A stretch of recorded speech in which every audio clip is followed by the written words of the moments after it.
work here at Comerica Park, and they'll need to do as much. They've got about 23 games remaining on their schedule, and a lot of those games are here at home, so they need to continue their assault on American League ball clubs here at Comerica Park. All right, now we haven't seen the Toronto Blue Jays since the opening day in that series at Rogers Center. Aaron Hill is a guy in their lineup that all of a sudden has had a great year.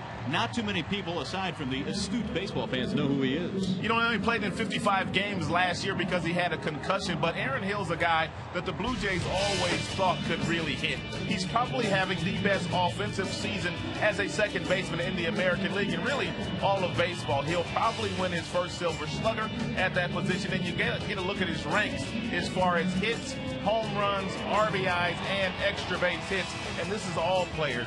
He has turned himself into a really nice player for Cito Gaston and the Toronto Blue Jays. Well, the Tigers, as we mentioned, last played these Blue Jays back in early April to start the season. They lost 3 out of 4 at Rogers Center against this Toronto team, but they're back home where they're an extremely good baseball team here at home. And again, with a 5.5 game lead in the Central Division, hoping to take care of business beginning here tonight. On the hill, Nate Robertson takes a turn again. This will be his 3rd start since coming off the disabled list. Stay with us now. Tigers Jays next.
Your Motor City Dodge dealers.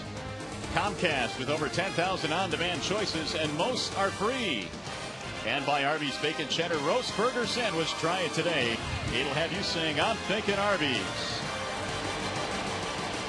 Well, it's great to be back home. Back here at Comerica Park, where the Tigers have been dominant on their home field. The Toronto Blue Jays are in town here tonight. Glad to have you with us for the first of 4 between these two teams, and we'll check out the starting lineup tonight for the Toronto Blue Jays, brought to you by the Romani Eye Institute, and it features Marco Scutero, the shortstop, Aaron Hill batting second, playing second base, Adam Lind is in left field, Vernon Wells not too good against Robertson in his career. He is batting cleanup. Then you've got Kevin Millar at first base. Rod Barajas will do the catching. Edwin Encarnacion is at third. Randy Ruiz, the DH, and Jose Bautista is batting ninth and playing in right field. The Dodge scouting report is on Tigers left-hander Nate Robertson. Well, Nate's only had a couple of starts here at the major league level since coming off the disabled list, but they've been awfully good, and that's why he continues to get starts for Jim Leland's club. And you can take it to the bank. Nate has been much better here at Comerica Park than on the road, and the rest of his numbers aren't that bad as well. These are earlier numbers, pretty much. Nate did not pitch all that well early in the season, but as I said, lately he's been outstanding. Let's take a look at the defense behind Robertson in the game, always presented by your Chrysler and Jeep Superstores. You got Rayburn in left, Granderson out there against a left-hander tonight. And then you got Ordonez in right. You got Inge, Everett, Polanco, Cabrera in the infield. Laird is behind the plate. And coming into play tonight in the American League Central Division, we touched on it. Minnesota 5.5 games back. Chicago 6 out. Cleveland and Kansas City, of course, thinking about next year. But Jim Leland and his Detroit Tigers coming back home and hoping to maybe gain a little bit of ground before they hit the road for their next and final road trip of the regular season. Nate Robertson started the windup and finally realized that Marco Scutaro stepped out on him. Mark Wegner, your home plate umpire, gave Scutaro time. Both clubs are wearing red caps tonight in remembrance of 9/11. First pitch of the ball game is outside. 1 ball and no strikes on Marco Scutaro. 71 degrees our game time temp. Clear skies and a beautiful night for baseball here in the Motor City. The 1-0 is right at the knees, but a tad low apparently. 2 balls, no strikes. Robertson is making his 3rd start since coming off the disabled list. The 2-0 pitch. There's a strike called. 2-1. This is the new look windup that Robertson is featuring. I talked to Nate about it. He said earlier in his career he used to use this windup. It pretty much is a simplified version of what he used to go with. That's driven high in the air, deep into left field. It is carrying all the way to the wall and in the glove of Ryan Rayburn. There must be some wind up there tonight, because when that ball left Scutaro's bat, I thought he had his 12th home run of the year. Sure looked like it. So a little bit of wind probably helped the cause, and there you go. Yep, those flags are blowing in from left field. And be careful here with Aaron Hill. He loves to swing at first pitches, and he loves hitting against Robertson. That's driven in the air. Shallow center field. Granderson coming on, battling the wind, dives, and he can't get it. It'll drop in, a base hit. I don't know for sure, but judging by Rayburn catching that first fly ball at the warning track that looked like it was going to go out of the ballpark, if you're the middle infielders, now you got to go hard to help your outfielders out. It looked like Granderson was struggling to get to that ball all the way, but he was still calling it. Granderson misjudged the wind there. You can't call it unless you're sure you're going to catch it. So what? 2 batters into this game now, we've seen the wind have a profound effect. Well, if you're the outfielders on both of these clubs right now, you can play a little shallower than you anticipated at the beginning of the game, regardless of who the hitter is. And the hitter right now is Adam Lind, batting .301 and 7 for 16 this year. That was that 4-game series at the beginning of the season against the Tigers. He's having a nice year. Fouled back out of play. Performing so well that Cito Gaston has him batting 3rd against the left-hander here today. Well, there were some high hopes at the beginning of the year for this Blue Jays team that they could contend in the American League East, but flash forward to tonight here in September, and they have been officially eliminated. They're 63-77. Nate's 1-1 pitch is outside, 2-1. Well, the Blue Jays pretty much opened up the first 6 weeks of the season playing against teams in the American League Central, some teams in the American League West. They didn't play the New York Yankees until the 15th of May. And that's about the same time their season started to go the other way. The 2-1 pitch. Make it 2-2. Which means they play in a very difficult division with the Boston Red Sox and the New York Yankees. Yeah, and the Yankees have won 91 games this year, so it's tough for anyone to hang with them. Cito Gaston has led the Blue Jays to a World Series title. It's fouled back out of play. And they do have some nice pieces in this lineup. We talk about Hill. Lind is up there right now. Vernon Wells may not be having a great year, but certainly a terrific career. Scutaro is a really good player on both sides of the ball and might win his first Gold Glove at the shortstop position this year. Wells waiting on deck.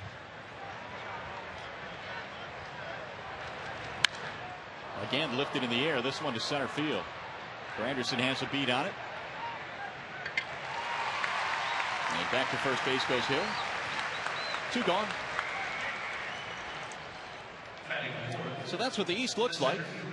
Yankees, boy, oh boy.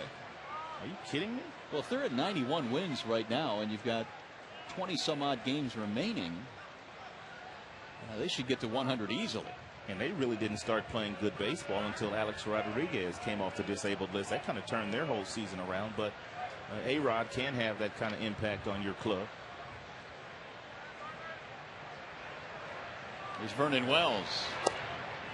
Red Sox are 23 over 500 and they're 9 games back. That's the kind of year the Yankees are having. Vernon Wells, meanwhile, having a subpar year by his standards. 13 home runs and batting .252. He is only hitting .201 against left-handed pitchers. That's back up the middle, and that number is going to rise a little bit with a base hit. It's a pretty good swing right there by Vernon, and judging by his numbers, he has not done that a lot this year. He's a dead pull hitter, but every now and then you'll take that knock up the middle. So the Jays keep the inning going, and here's the veteran Kevin Millar. Batting .217. Kevin struggling lately. Yeah, I would say so. He's 4 for his last 35 at bats. Nate misses low. Good pickup by Gerald Laird. Well, in his last start, Nate gave up only 4 hits, and they have 2 already tonight, although 1 was windblown.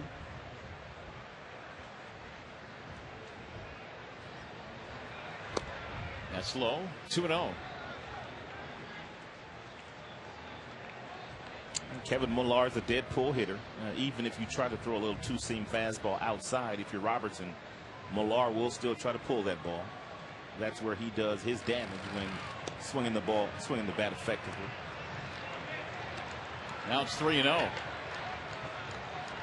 Kevin Millar is in his 12th season in the big leagues. Not bad for a guy that back in 1995 was actually one of the replacement players that season.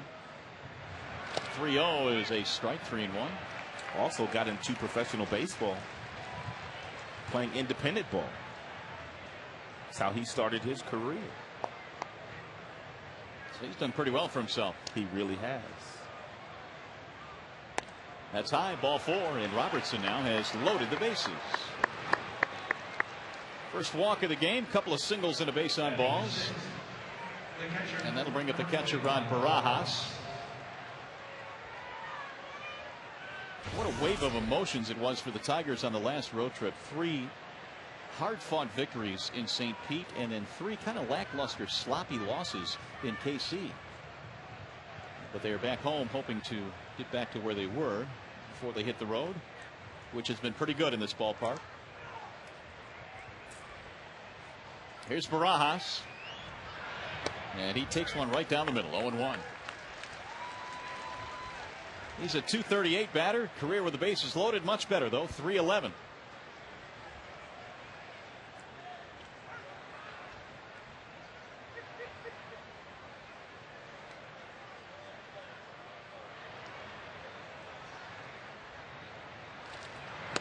And Robertson misses high. 1 ball and 1 strike.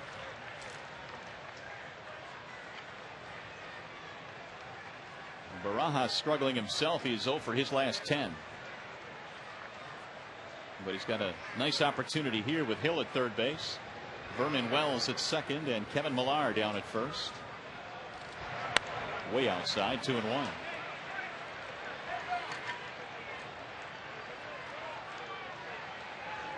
Robertson making his 8th start in his career against the Blue Jays. 3-3 lifetime against this Toronto team. This is where Nate needs to have a little confidence in his breaking ball, his changeup, because if he throws Barajas a fastball in the strike zone, he's going to get a real good swing at it. Checked it, and he tipped it. Strike 2.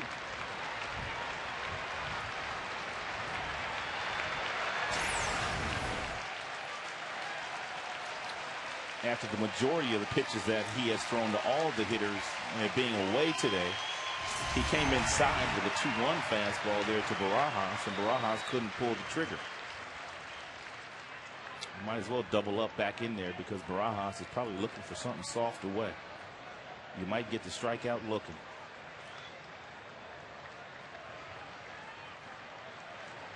2-2. There you go. And he missed way inside, and now there's no place to put him. I like the idea, though. I really like the idea. Nate just overthrew it. Well, you got 3-2 now with the bases full. And Encarnacion is on deck. And Robertson and Laird deciding what to do next.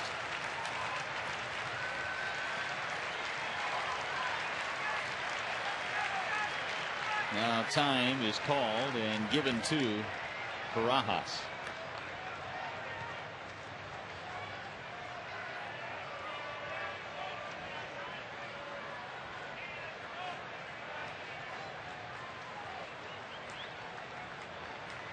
Three-two pitch. Driven in the air and hit well. Left field. Backing up Rayburn. He's going to go to the warning track to retire the side. You're going to have to hit it a ton to hit it out of left today. Not enough for Barajas. Nice try, though. They leave the bases loaded.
In the first inning, so we go to the bottom of the first, and here is the Tigers starting lineup presented by Big Boy tonight, and it features some changes. Ryan Rayburn leads it off in left. Placido Polanco at second base. Maglio is in right. Cabrera cleaning up tonight. Thames is your DH. Inge is at third, and your bottom three. Granderson batting seventh this evening, then Laird and Adam Everett. Bernstein Advantage brings you the scouting reports on Brian Talent. Get the Bernstein Advantage. We go to bat for you. Well, it comes in making his 22nd start in 34 games total now, 6-9. He has struggled as a starter. He's been much better as a reliever, and he also has struggled at the Rogers Center in Toronto on the artificial surface. He pitches much better on natural grass. So the 31-year-old out of Midwest City, Oklahoma, facing the Tigers here tonight. Ryan Rayburn, the first man to bat against him. 1 ball to no strikes on Rayburn. Talent slings it home and hits the outside corner. 1-1. Talent has a pretty good changeup. Not overpowering, but he will come inside occasionally. But for the most part, he will stay away from the majority of the right-handers in Jim Leland's lineup here tonight. He's got some pretty sweet sideburns, too, don't you? You like those? I didn't say I liked him. I was just pointing them out. 1-2. I'm not sure I've seen that look. I'm certain I haven't. Rayburn, Polanco, and Ordonez, the first three to face Brian Talent. Ryan's been hot, man. 366 in his last 36 games. Had a nice road trip. And he waves and misses. Jensen. 1 gone. Let's take a look at the Blue Jays defense that Cito Gaston has run out there tonight against the Tigers. They're strong up the middle. As a matter of fact, they lead the league in fielding percentage at .988. When you've got Scudero and Hill up the middle with Vernon Wells in center field and Rod Barajas behind the plate, you're going to have a good defensive club. There's Placido Polanco. Polanco 3 for 13 in that series against KC that was just completed yesterday. Tigers, by the way, at home this year are 45-22. As they try and build on that 5.5 game lead heading down the stretch. Tallett's 0-1.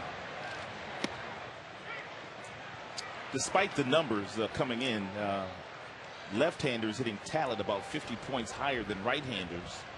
And Jim elected to still go with his dominant right-handed lineup, with the exception of Granderson being in there, batting 7th today.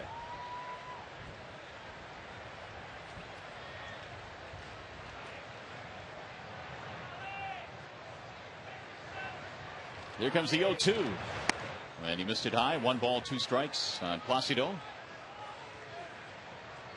Tallett is a rather large individual, 6'6", 220. He is the second tallest pitcher ever to pitch for the Blue Jays. Mark Hendrickson at 6'7". Beat him out, but not by much. He's rather slim too, or his pants are awfully baggy. The 1-2. I think it's a combination of both. With that wind blowing in the way that it's blowing in today, I was a little concerned about him getting blown off that mound. I don't think he's that thin, do you? No, he's no narrow fella now. Narrow, I like that. 2-2.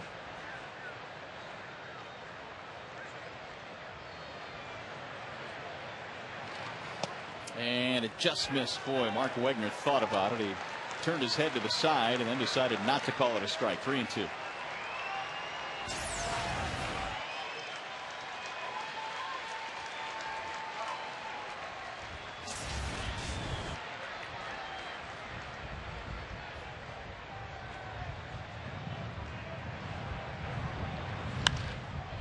Popped up into shallow right field. Bautista battling a strong wind, comes in to make the play. 2 gone. Maybe at times tonight a bit of an adventure in the outfield. We've already seen it happen a couple of times with that strong wind blowing in. It's one of those nights where the middle infielders really have to help out the outfielders, and they have to go out as hard as they can until they get called off by the outfielders.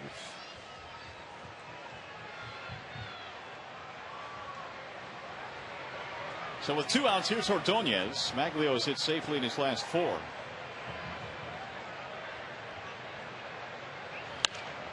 And he hammers that one back out of play. 0-1.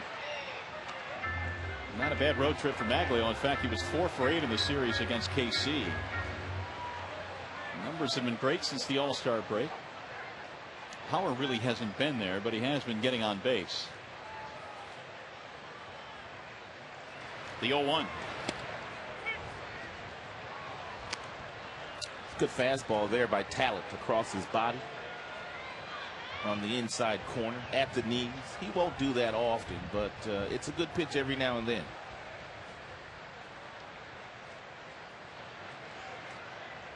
The 0-2 in the air, center field. Vernon Wells cruising over, and the Tigers go 1-2-3. So we played 1 here in game 1 of the homestand. Still no score.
One in this 4-game set between the two teams. A reminder, this game is available in crystal clear high definition on Fox Sports Detroit HD, sponsored by Comcast.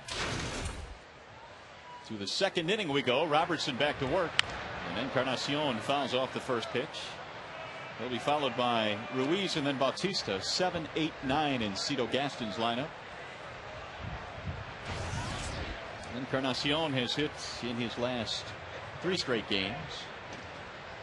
The 0-1. Fly ball, right center field. Maglio and Granderson converge, and Maglio makes the play. 1 gone.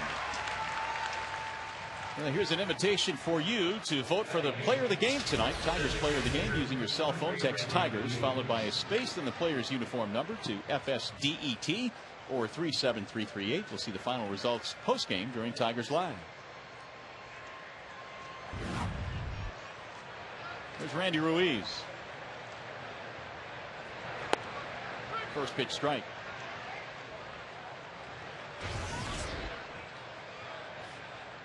Ruiz at 269.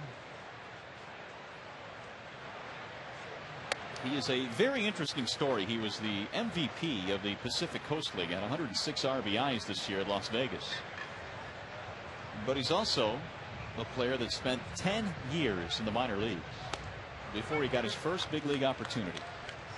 He's won 3 batting titles in the minor leagues. So apparently there's been a position for him not to play. I mean, when you win 3 batting titles, you'd think got to be some room. You don't have to spend that long in the minors. Robertson backed him out of there. Played in 22 games with Minnesota last year in his first taste of the big leagues. Fouled back out of play.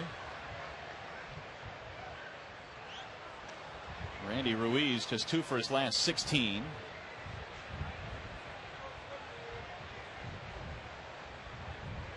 On deck is Bautista, the number 9 hitter.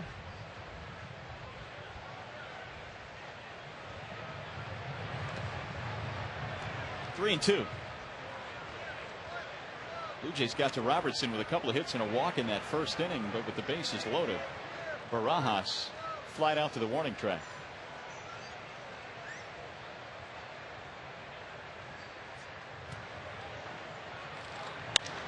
Slap to right field. Maglio moving back, still going. He reaches and makes the catch. Maglio got a good jump on that line drive off the bat of Ruiz. He was off the crack of the bat, and he needed to do so to run that ball down. Good jump, good route, usually a good result.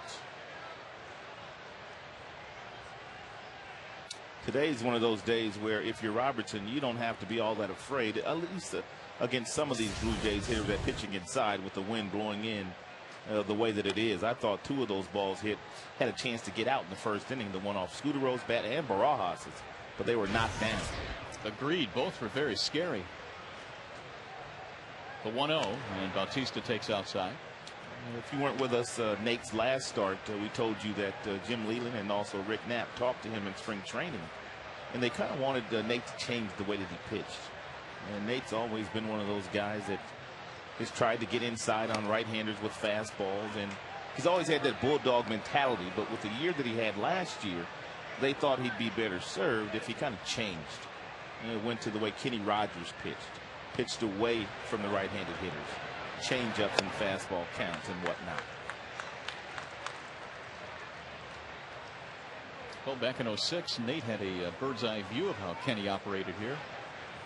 Had a great season. And there's ball 4. It's a 2-out walk, second walk of the ball game for Robertson. That'll turn the lineup over, back up to the top now, and Marco Scudero, who, as you mentioned, is having himself a season. He came in at 282 with 11 homers and 57 RBIs. And defensively, he has been tremendous, and he's got a lot of range at that shortstop position.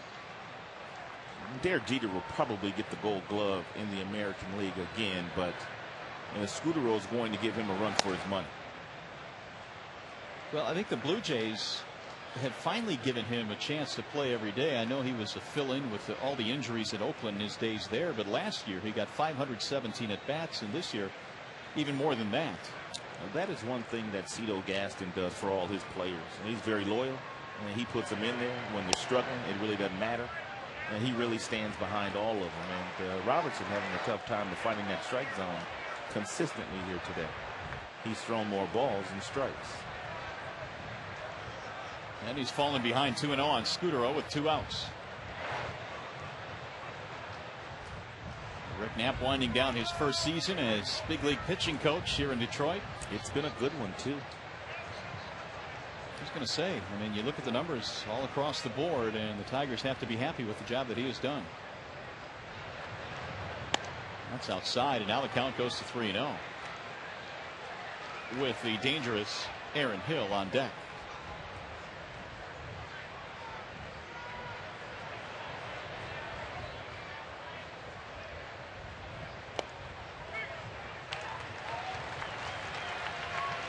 Scudero hit that ball that looked like it was going to go out with ease back in the first inning. The wind absolutely knocked down to the warning track. Rayburn went back to get it. Otherwise, it would have been his 12th home run. That's outside. Back-to-back walks after the first 2 were retired.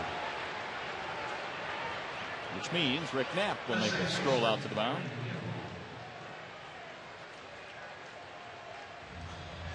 Nate just has not been sharp in terms of his control here. He has avoided trouble so far, but 23 balls and 20 strikes. Well, it looks like he can't find a consistent arm slot which will allow him to get to that outside corner. He has tried with regularity in the first couple of innings against all these right-handed hitters to pitch away from them. But he is apparently dropping his arm angle to an angle where the ball continues to tail off the plate away. And Barajas may want to call a few fastballs. Excuse me, Laird may want to call a few fastballs inside to see if he can find a different arm slot. But be careful against this guy. As we told you last time, he loves to swing at the first pitch, and he's had a nice career against Robertson so far. 31 home runs this year for Aaron Hill. Got 2 men on here with a couple out in the second.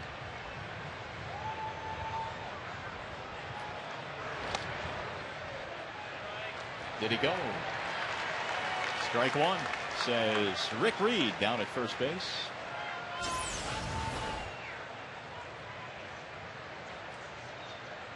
Good call. Pulled but fouled. They scoot back into the seats and they battle for it. Right into his palm. 0-2. More excited than a little kid. He sure is. So Nate gets ahead of the dangerous Hill. And the 0-2 pitch. That's popped up. Shallow right. Polanco back. Maglio in. Side retired. They will strand 2 more as we go to the bottom of the second. You're watching Tigers baseball tonight on Fox Sports Detroit, presented by Bell Tire.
to the bottom of the second, and Miguel Cabrera will lead things off. He'll be followed by Marcus Thames and Brandon Inge. Cabrera having another typical Cabrera-type season.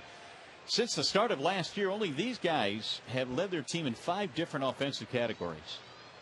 And there's some big-time names on that list. Yes, there is. Kung Fu Panda made the list, too. Yes, he did. He takes them by storm out in San Francisco. What a great marketing piece out there in San Francisco. A good player, too. The numbers on Cabrera, 335. That's good for 3rd in the American League. Well, he loves hitting here at Comerica Park. That much is for certain. It's spacious, and he's not a dead pull hitter. He'll drive the ball to all parts of the ballpark. And that's how you hit 330 all year long. And that's pretty much where Cabby has been. 1 ball, 1 strike.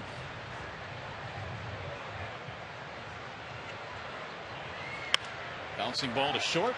Scudero is there. And Cabrera is out. 4 in a row retired by the starter Brian Talent. He's going to bring up Marcus Thames. Well, this is the 10th homestand for the Tigers this year. This is the 11th, actually, but of the first 10, the Tigers have won the opening game in 8 of the first 10 homestands. So history, at least, is on the Tigers' side tonight. Hard to believe that there's only one more homestand after this one. Thames the DH with 1 out.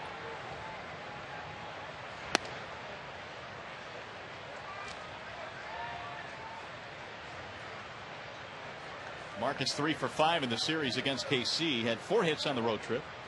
Not to mention a couple of big walks in Tampa. The 1-0.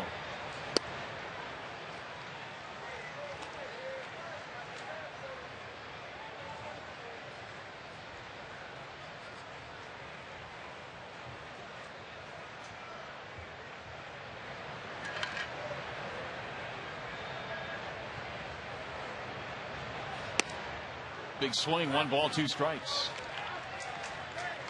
Talent goes about his business very methodically, not a very quick worker.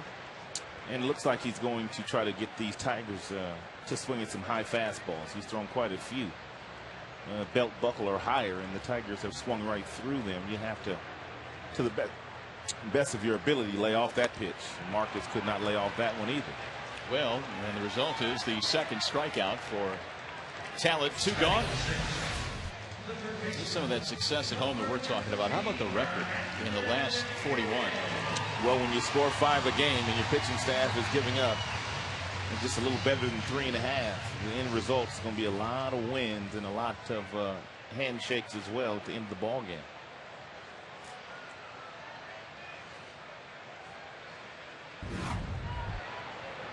Here's Brandon Inge.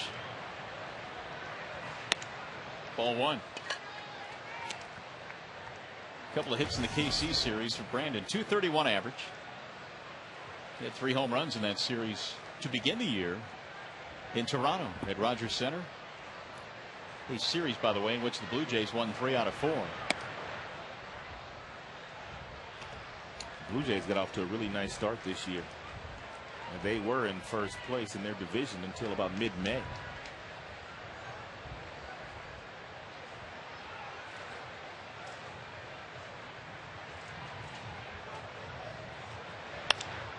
Off the end of the bat, right back to the mound. Talent will handle this one. The Tigers go quickly and quietly here in the 2nd. No runs, no hits, nobody left. On their way to the 3rd.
Toronto Blue Jays opening up this series. And before the game today, the Detroit Tigers recognize the men and women of our local fire and police forces and their dedication to our communities.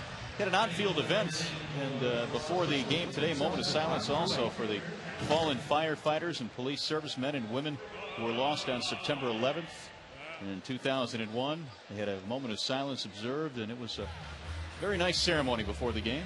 Very nicely done. And very well deserved. Both teams came out. Here we go to the top of the third in a scoreless game. Robertson back to the hill, fires low to Adam Lind.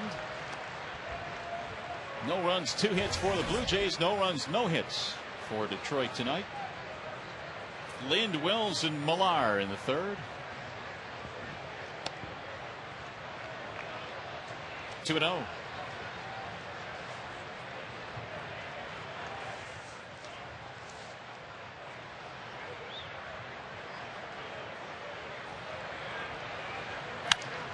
Popped up foul toward the seats. Inge. Out of room. About 5 or 6 rows back, where an Inge fan was battling for that ball. But an Ordonez fan got it, I think. Yep. Tigers jerseys all over the ballpark. Tigers gear.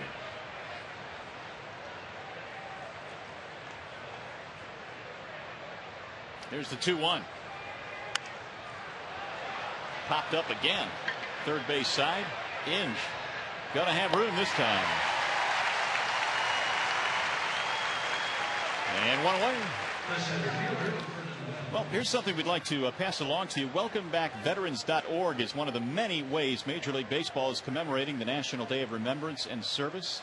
September 11th, 2009. The Welcome Back Veterans program raises awareness and support for returning veterans and their families. Fans can go to this site to learn more about becoming involved and to make donations.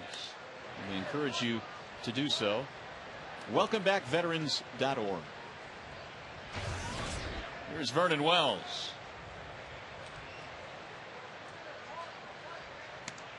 Outside, and the count on Vernon. 2-0. There's been something happening at Rogers Center this year that has probably never happened before. They're actually booing Vernon Wells. Really? At some home games. Yeah, there was a write-up in the newspaper about it. Vernon having a subpar year by his standards. I guess it's the old "what have you done for me lately" mentality. For sure. Yeah, but he's a good player. He's a good athlete. He'll get it together again. 3-0 pitch, and there's a walk. Nate has walked another. That is his third of the game. Make it his fourth. I take it back. He had 2 in that second inning.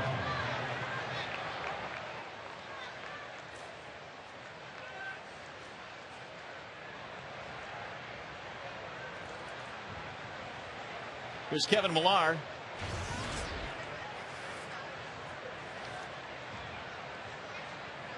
He had one of those walks back in the first inning.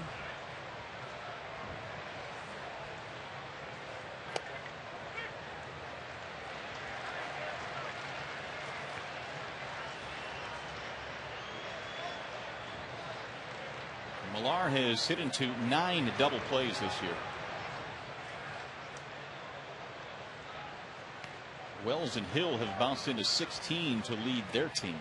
When Millar makes contact, it's usually fly ball variety.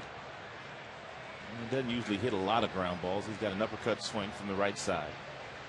And we've already talked about the fact that he's a dead pull hitter from second base, center field to left field. Anything in right field is a mistake. There's another ball in the air to center field. Anderson backing up for it. A lot of fly balls in this game. That wind is tricky today. Kevin had himself in a good fastball count. And looked like Nate threw him a fastball off the plate outside. He reached out to get it and hit it to center field.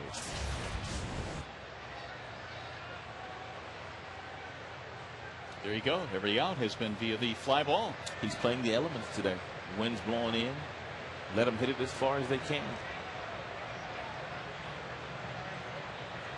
There's Rod Barajas with 2 outs.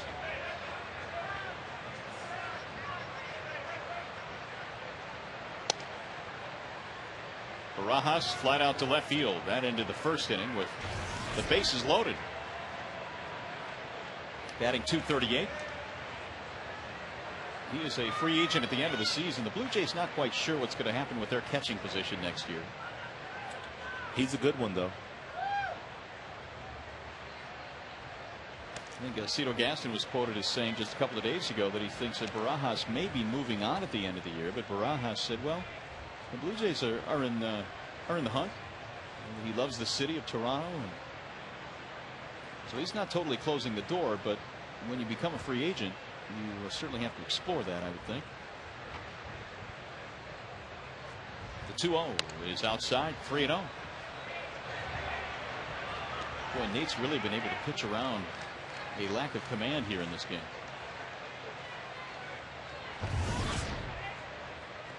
And here's what we mean: 33 balls against 27 strikes.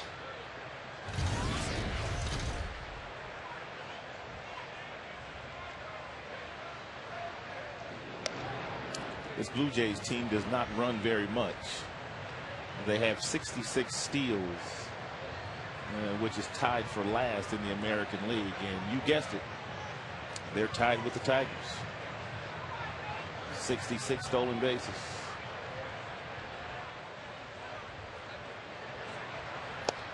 There's the strike call. So what you're telling me is don't expect to see too many people running tonight. No, not really. You got a left-hander on, two left-handers on the mound. So yeah, I don't think these managers are going to run themselves into outs. You may see some hit and runs later on, but not stolen bases unless guys are guessing.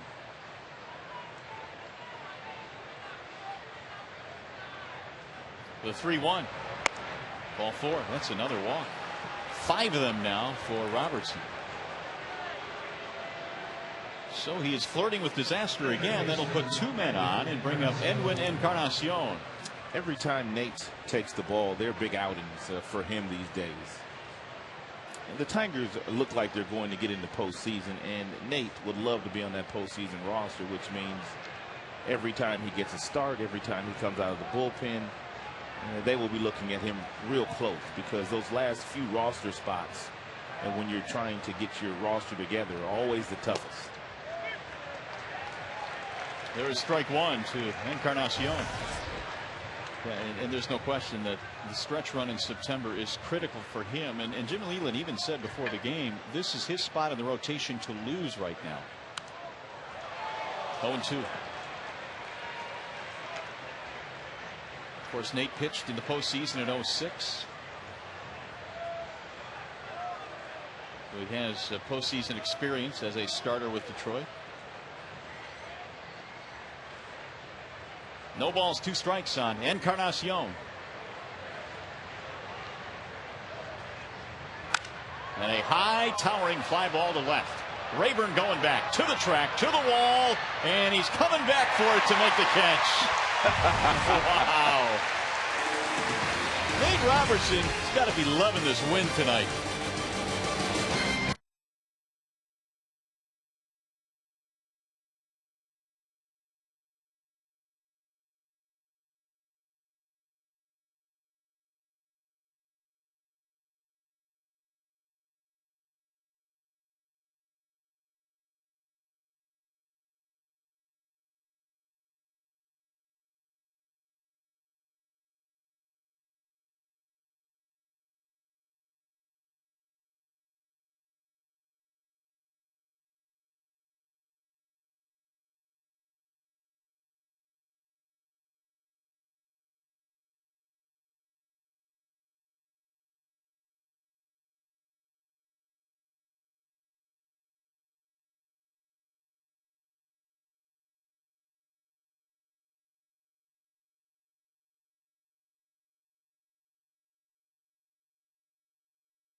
Tire. At Bell Tire, you'll get the best tire price, period, and out the door with more.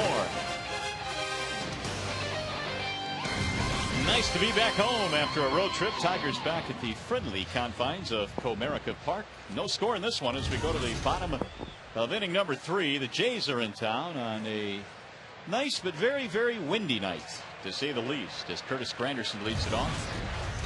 Batting 7th in the Tigers lineup tonight. Shatters his bat and rolls it to second base, and Hill throws it out. The bat right at first base. Let's take one more look at this pitch to Encarnacion by Robertson, which looked like it was going to head out of the ballpark. Looked like a breaking ball down the middle, and Encarnacion thought he had it, and Rayburn thought it was gone as well. And then it looked like he lost it momentarily and then had to come in and find it. And it's tough this time of night when you do decide to take your eye off the baseball. You have to really concentrate. Rayburn's heart had to be beating there. It looked like it, didn't it? 100 miles an hour. First pitch outside to Gerald Laird. Meanwhile, Talent has retired 7 straight Tigers to start this game. Gerald at .218 with 29 RBIs.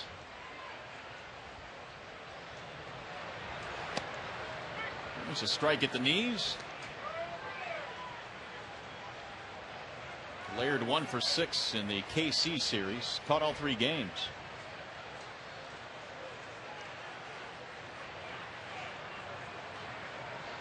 Here's the 1-1. Chased it. Tigers have not been able to lay off that fastball as of yet. They will need to do so, though, because until they do, Talent's going to continue to throw it.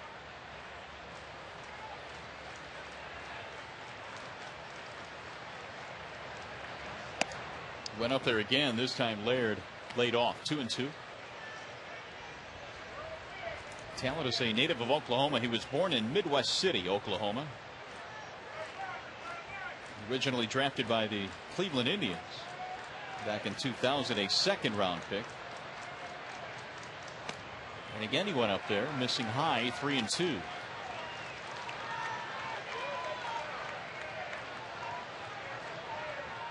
Adam Everett waiting on deck, the number 9 hitter.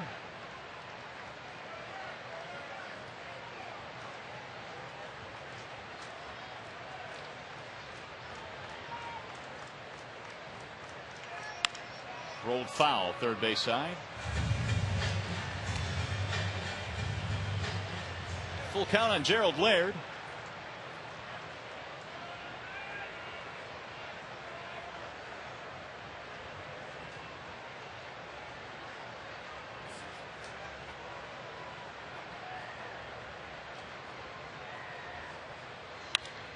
Hit to the shortstop, off the glove of Scudero and into short left. Scudero may have had time to move his feet there. It's one of those balls where it's going to be a very difficult hop for you anyway, but with Laird running, if you take 1 step back, maybe 2 steps back, you could create a better hop for yourself. And he stood there and tried to short hop it, and therefore it didn't come up with it cleanly.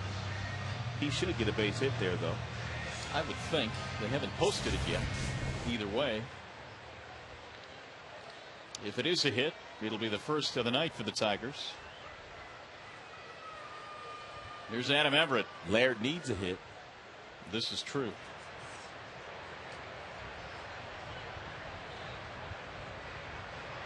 Everett hits one in the air toward the gap in left center field. That ball is down. It's a base hit. And maybe more. Here comes a throw into second, not in time. Double for Adam Everett. And the Tigers are in business here in the third.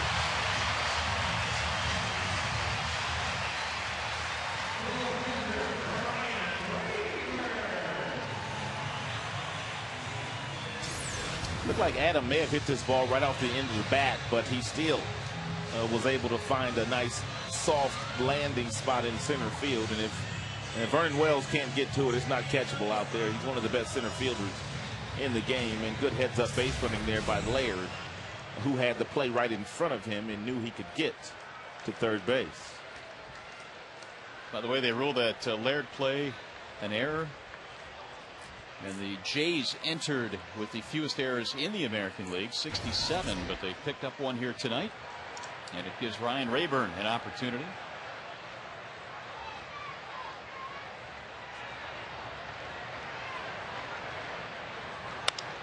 Lifted in the air to center. Vernon Wells camping under it. Laird will tag. Catch is made. Here comes the throw. It's coming to the plate high. And to third base goes Everett. He airmailed that thing over everybody's head. Give Rayburn an RBI. 1-0 Tigers.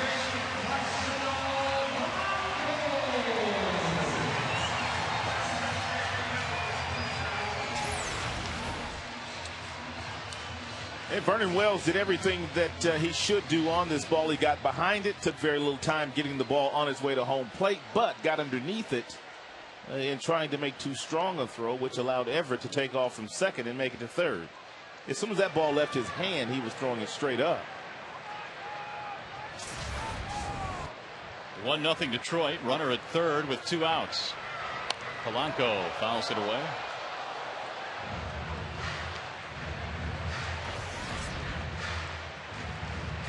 So an error by Scudero, a double by Everett, sac fly by Rayburn has made this a 1-0 game. Rayburn's 36th RBI.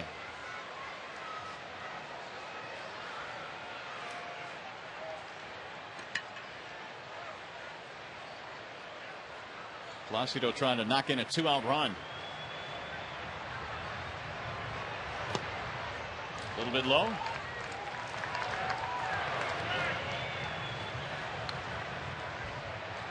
Polanco over his last 39 games hitting at .313. They have given Robertson, despite his control troubles, a 1-0 lead. Placido very patient, did not chase. 2-1.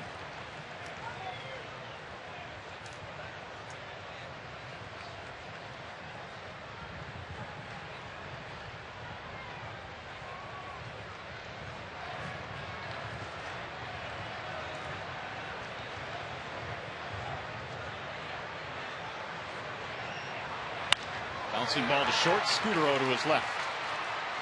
Polanco is out. So are the Tigers. Not before they get a run to go ahead. We played 3 here at Comerica. 1-0 Detroit.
I thought he got one, but he flew out into Rayburn's glove. And then you had Aaron Hill popping out to shallow right field with a couple of runners on. And then last half inning, Encarnacion thought he touched off one. Rayburn lost it momentarily, but then he found it, and they have not scored yet. And the Tigers have. They got a run on the sac fly by Ryan Rayburn. Robertson has a 1-0 advantage as we travel to the 4th tonight. And it's Randy Ruiz leading things on. The 1-0 is on the ground, left side, deep in the hole. Everett has no play, unable to hold on to the ball. And that'll go as a base hit. Leadoff man is on.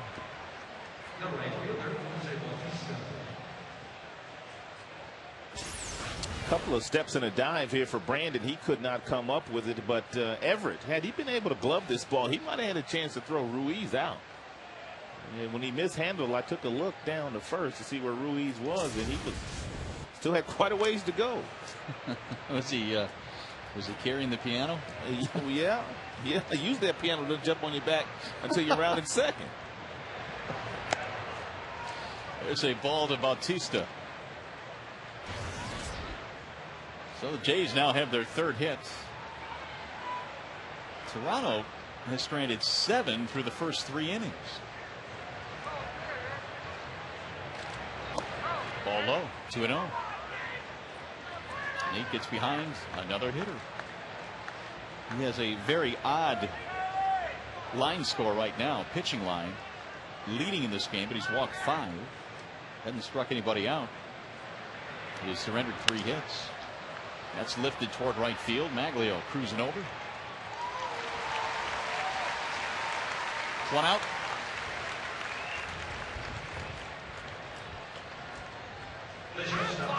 Aflac trivia time. The Duck is here. The Duck would like to know who is the last Blue Jay to lead the American League in extra base hits.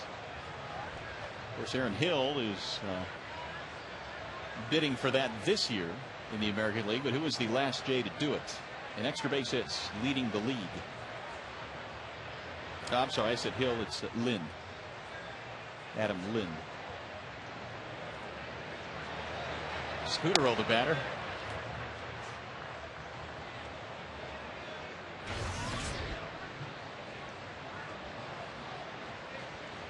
Scudero committed the error, which opened the door for the Tigers to get their run in the third.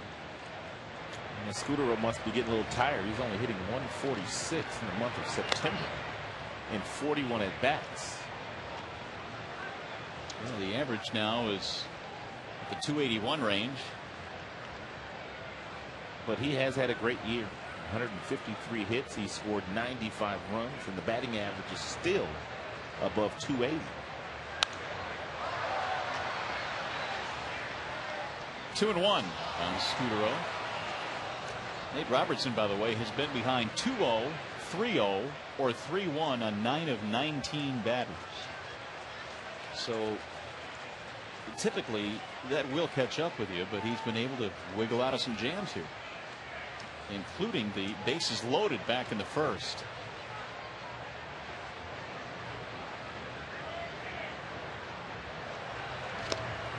There's a strike on the outer edge. 2-2 on Marco Scudero.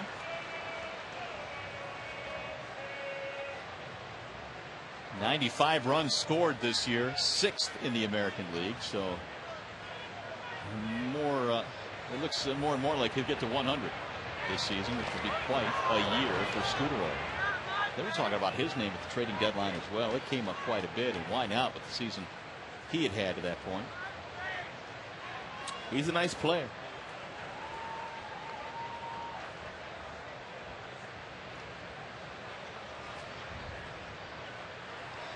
Full count. Ruiz on the move. Another fly ball. This one to center field. Just about everything in the air tonight for the Blue Jays. Hey fans, the race for the pennant is on. Place a deposit on 2010 season tickets and receive the opportunity to purchase tickets for all 2009 playoff games. For more information, call 313-471-BALL or visit Tigers.com.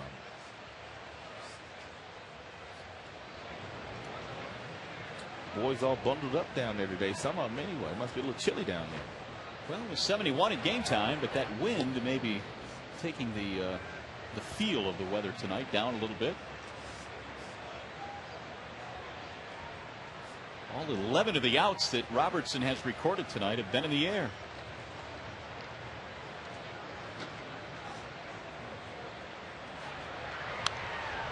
Another foul back out of play. 0-1 on Aaron Hill. Aaron Hill only played in 55 games last year due to a concussion. They shut him down after May 30th and did not play in another game. but they have always thought that he would be an outstanding offensive player. And quietly, he is starting to become a very good defensive player as well. Right back up the middle and right by Robertson, who's upset with himself. He threw his glove out there but couldn't flag it down. 2-out hit. First and second.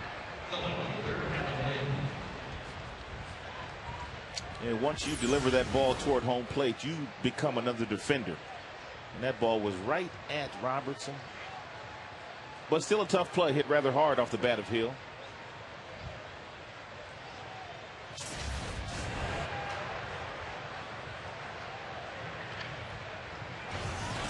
Now Lind. Soft liner, base hit right field. Maglio charging. Here comes Ruiz. Rumbling around third. Here comes a throw to the plate. The tag not in time. Sliding around, the tag by Laird. Ruiz scores the run to make it 1-1. Lind gets an RBI, his 97th.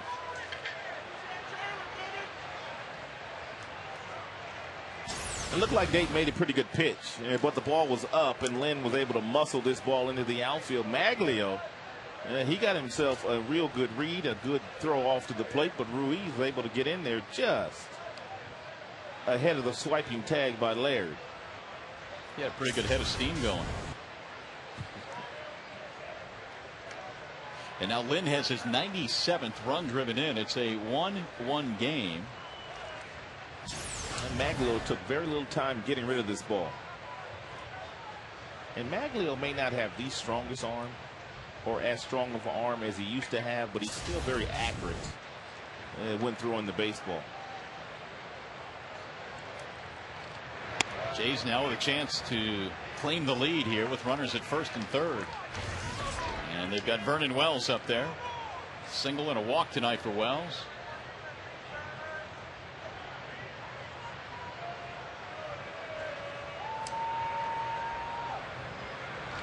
Way inside.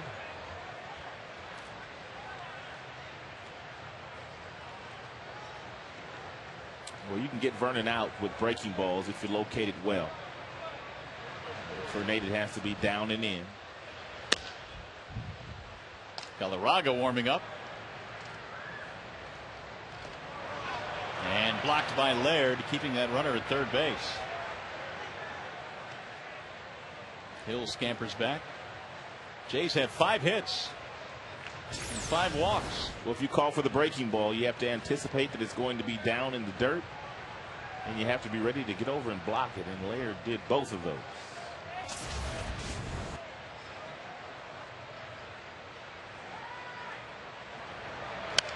Slap to right field, base hit right off the end of the bat. Hill comes around to score.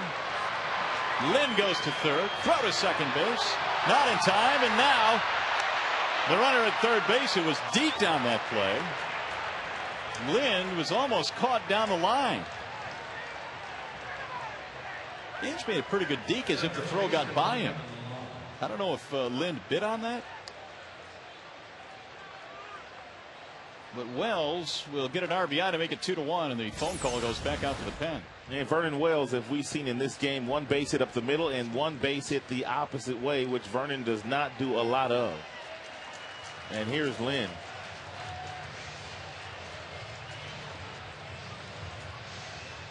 And had somebody been at third base, they would have been able to get him.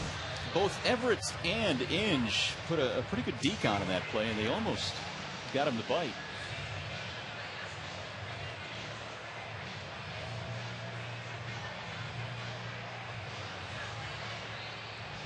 Looks like they're going to make a change. Jim Leland calling to the bullpen. That is 6 hits for the Toronto Blue Jays. And they have taken a 2-1 lead here in the 4th. Galarraga summoned into the ball game. Getting some final instructions from Jeff Jones. Kevin Rand out there as well. And so Nate coming out of this game. We will step aside. A wall side windows pitching change. Robertson departs, and we'll be back.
right field by Lynn when he was going to back up in case the ball got past Barajas. And he showed a little discomfort in the groin area after this and started wincing in pain as he walked back to the mound. And I'm sure that that had something to do with him being taken out of this game. But we'll wait for the word out of the Tigers clubhouse. So in the meantime, Armando Galarraga will take over with the Tigers losing by a run now. He's been out hit 6-1. Galarraga appearing in his 26th game this year for Detroit. Well, Nate got the start here tonight in place of Galarraga because the last couple of times Galarraga has gone out there and he just hasn't looked good. So maybe this is a situation where he gets pressed into duty. Not a whole lot to think about. Just go out and throw some strikes. This was his last start against the Rays. Gave up 6 earned runs. But the Tigers came back to win that game.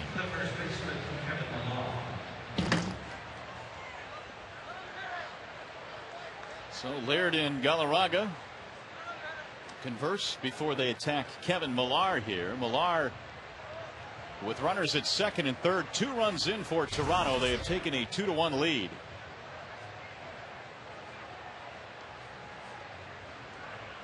You got Lind at third base. You got Wells at second base.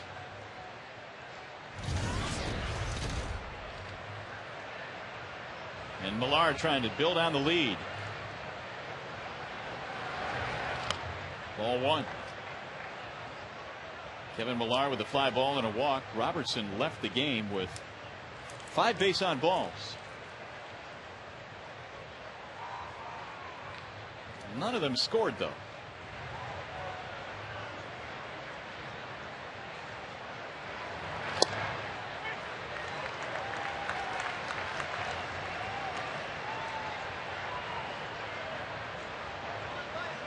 Millar now 1 for his last 17 at bats.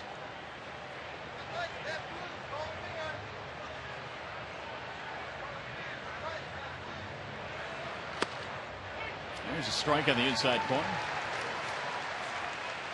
Kevin must be sitting on a breaking ball.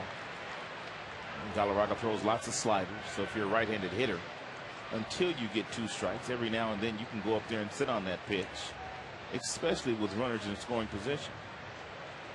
You can't do that anymore, though.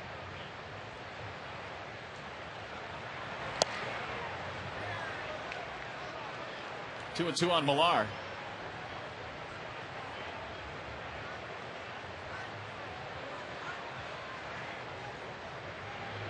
Second and third for the Blue Jays. We're in the 4th inning of game 1 in this series.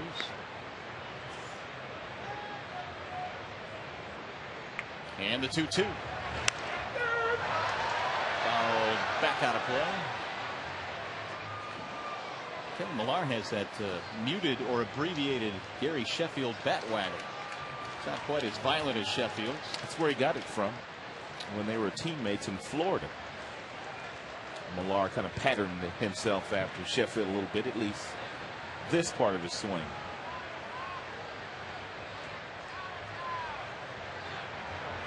Swing and a miss. Down he goes. Galarraga strikes him out. They strand 2 more, but Toronto takes the lead.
the last Blue Jay to lead the American League in extra base hits. Adam Lind has a chance to do it this year.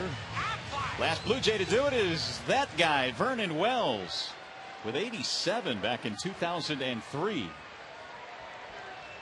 The answer to tonight's Aflac trivia question. Tigers have some work to do now, down by a run. Bottom of the fourth inning as Ordonez digs in. And Brian Talent misses outside. It'll be Ordonez, Cabrera, and then Marcus Thames.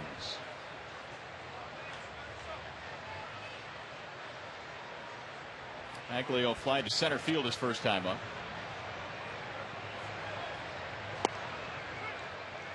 One and one. Change up at the top of the strike zone.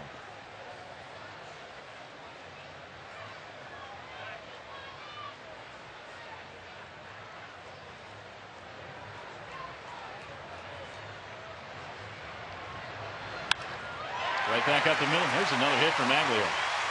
Leadoff single here in the fourth. And you bring up Miguel Cabrera, who absolutely tore it up the last time these two teams met back in April. Well, one thing Cabrera does on most days, and that's get busy. And he got off to a wonderful start this year. And he had us talking about a triple crown after about the first month of the season. He was turning and burning when they left Florida. Well, he was 8 for 13 in that series against the Blue Jays with a couple of home runs. They couldn't get him out. Missiles everywhere. He's up there now with the leadoff man on, and he cuts and misses. Big rip. Looked like he was trying to play long ball there, which Cabrera will do on occasion the first couple of swings. Then he kind of settles down after he has fallen behind, and he'll take a base hit to right field. And in this case, if he gets a base hit to right field, Maglio may be able to get to third as deep as Bautista's playing.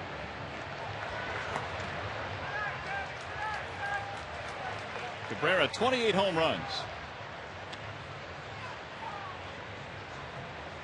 since the All-Star break. 359 the average, that is.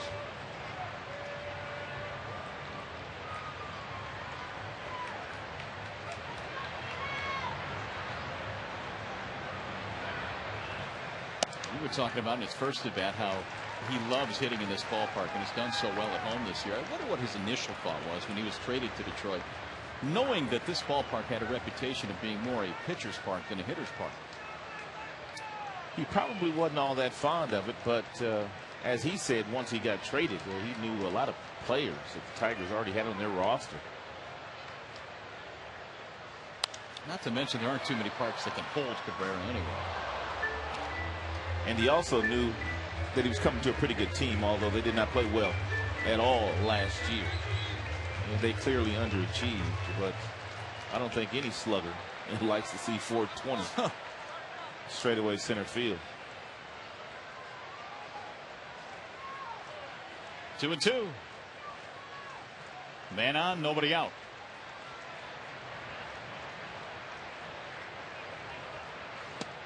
Low, 3 balls, 2 strikes.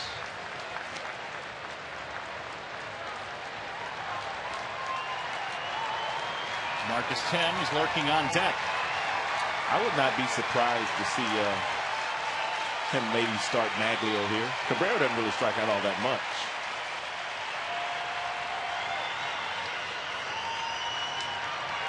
Runner goes. And it's strike 3. He took off way too late. Way too late is right. I mean, that's way too late. The ball almost hit the catcher's glove before he took off. I mean, maybe not that late, but close. Wow. That did not look good. Well, Maglio's running, but he doesn't take off until the ball's almost in the catcher's glove. Then you've got no shots at making it safely. Just like that, the bases are empty. And judging by Maglio's reaction, he might have thought that 3-2 pitch was going to be called a ball by Mark Wegner. And they all think it's a ball. Well, he'd have been thrown out no matter what, whether it's a strike or ball or whatever he thought. But you are right. You have to run hard. You cannot make the assumption yourself.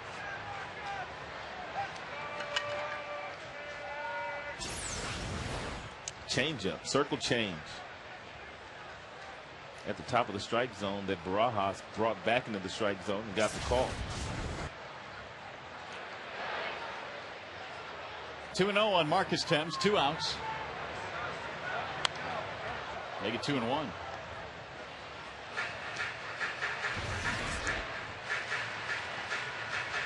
Marcus, a strikeout victim back in the second.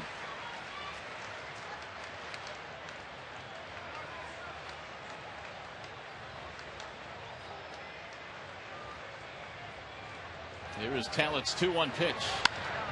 Rifled foul. 2 balls, 2 strikes. Tallett pitched his college ball at LSU. In fact, he was a member of LSU's 2000 national championship team and started the championship game for the LSU Tigers.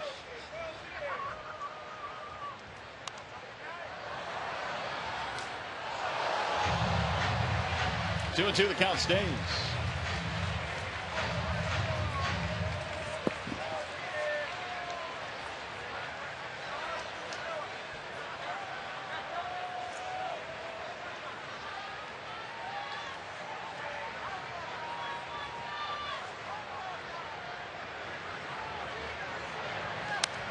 Fouled away again.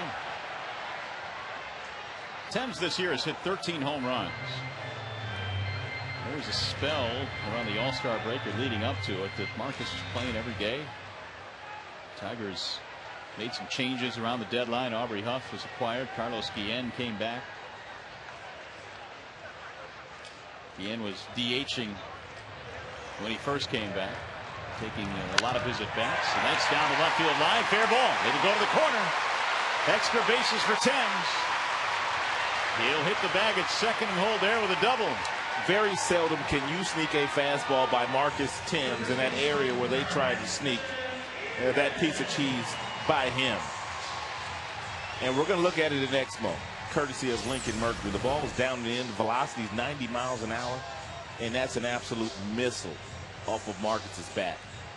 He absolutely crushed that thing. Here's Brandon Inge.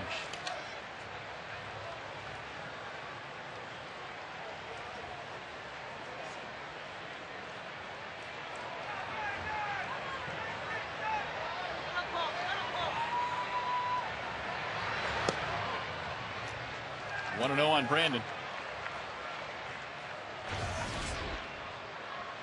Inge at 231 right now.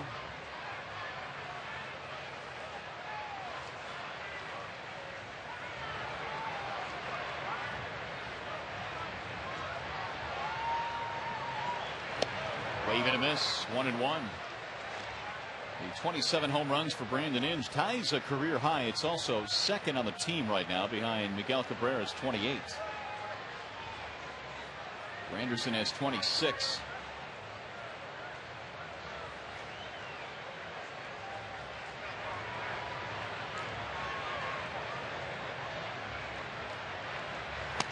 Inside and high, 2 balls, 1 strike. Talent pitched parts of 3 years with Cleveland, the organization that originally drafted him, and then parts of the last 4 years with the Toronto Blue Jays.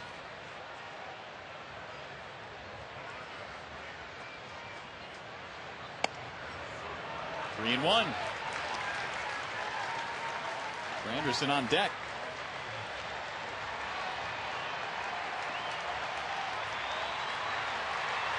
Curtis in the unfamiliar 7 spot in the Tigers lineup tonight.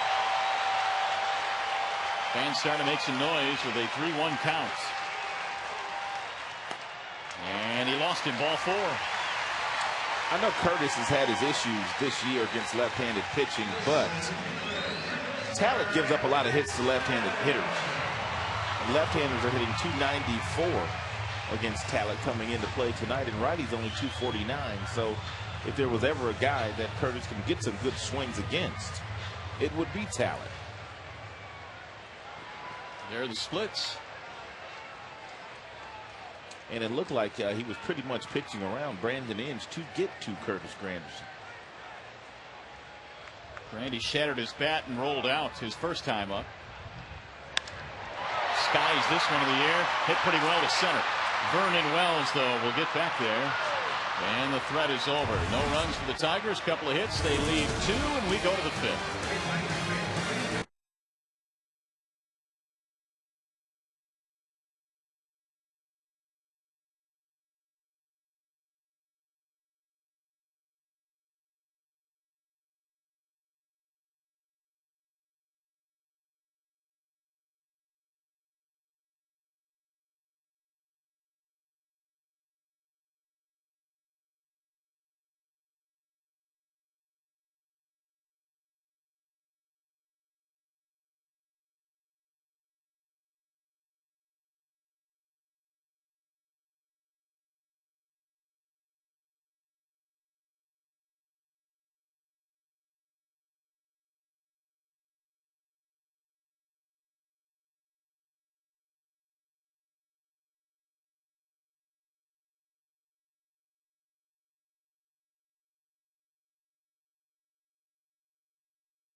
Injury, but for Nate Robertson, he really was able to kind of sidestep some problems. The Blue Jays have left 9 men on base. They have left quite a few men on base in this game, and they could have really taken over this game, but the Tigers, as it stands right now, are only trailing by 1.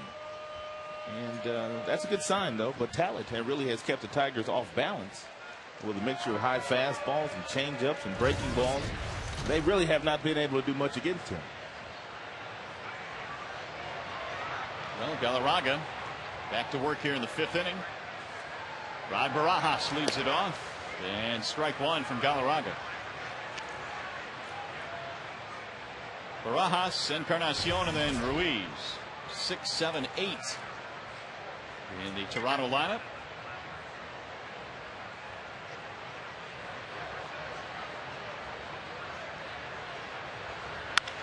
On the ground, foul outside of the bag at third. No balls, 2 strikes.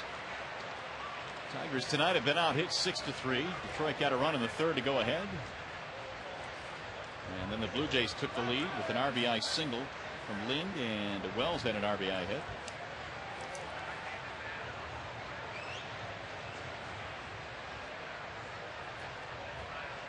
The 0-2. Swing and a miss, and Galarraga has faced 2 batters. He's fanned them both. And he has struck both of those hitters out with that slider. And when this pitch is working well for Galarraga, and he's doing his best work. That slide piece located well, changes speeds on it, nice depth. And Millar also struck out. Here's Edwin Encarnacion. 0 for 2, couple of fly balls. Right at the knees for strike 1. He has struggled since putting on a Blue Jays uniform at 181. He was part of that Scott Rowland deal with the Cincinnati Reds. Right to the shortstop, Everett. Nice play. Gloves and throws him out. Plenty of time. 2 gone. That's the first assist by a Tigers infielder tonight. That's nice.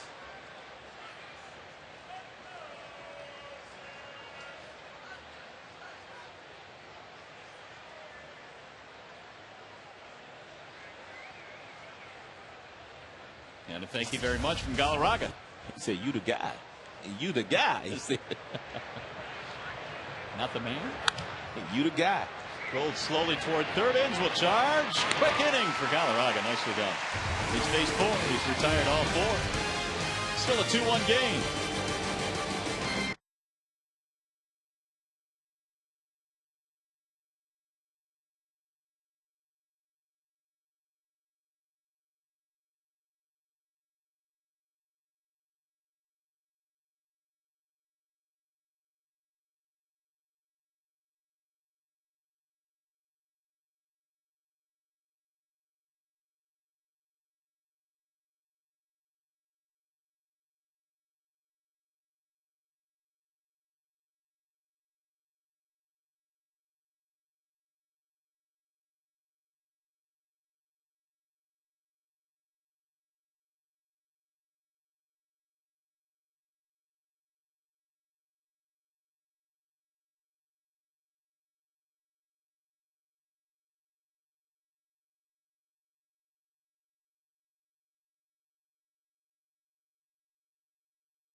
superstores. And by wall-side windows, we can do that. We are the factory. Back here at Comerica Park,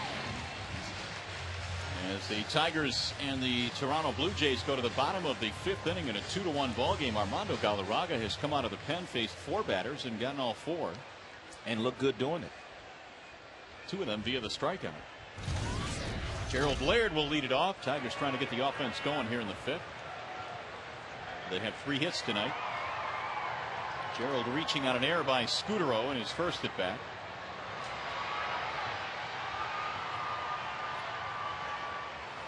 First pitch breaking ball, strike 1. Barajas has done a very nice job leading Talent in this ball game tonight. And mixing up all of the pitches, and they've done it since the very first inning.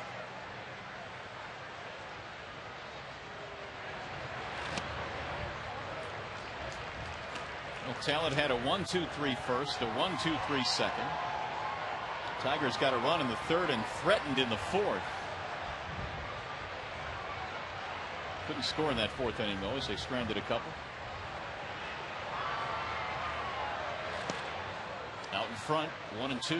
2 breaking balls followed up with a really good circle change. About time for that fastball above the belt buckle that they've tried to get several Tigers hitters to swing at today, including Laird in his last at bat.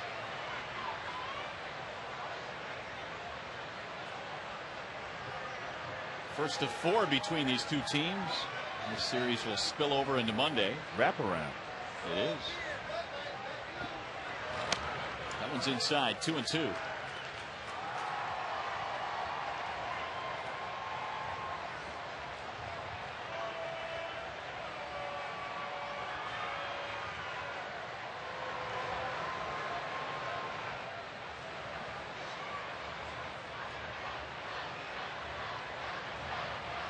Two-two pitch. Fouled away. Tigers in this series facing 4 left-handers. Talent tonight. Ricky Romero is going to go on Sunday, and then David Percy on Monday.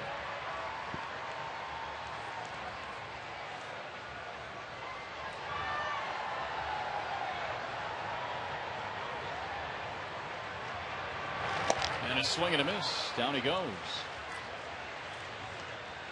1 gone. There's Pat Henkin. Frazier's own Pat Henkin. Cy Young Award winner as well in town. Got himself a pretty good seat, too. Real good seat.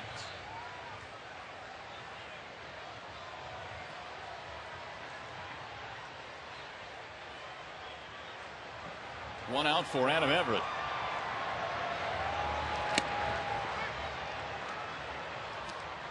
Roy Halladay has given Pat Henkin a lot of credit for the success that he has had in the major leagues. He said Pat kind of showed him how to go about his business and taught him to be a real good big league pitcher. And Pat kind of learned from Jack Morris when Jack Morris spent a little time in a Toronto Blue Jays uniform. So it kind of goes, they kind of pass it on down. Morris taught him a few things about how to go about your business, mentality, preparation. And he passed it on to Halladay. Henkin won 19 games in '93 when they won the World Series. He won 131 total big league games. As Everett cuts and misses. Now they've gone to a lot of off-speed pitches here in the 5th. And Tigers up there sitting on that fastball, which Talent had thrown quite a few of in the first 4, but he threw 5 pitches to Barajas, only 1 fastball. The other one's breaking balls and changeups.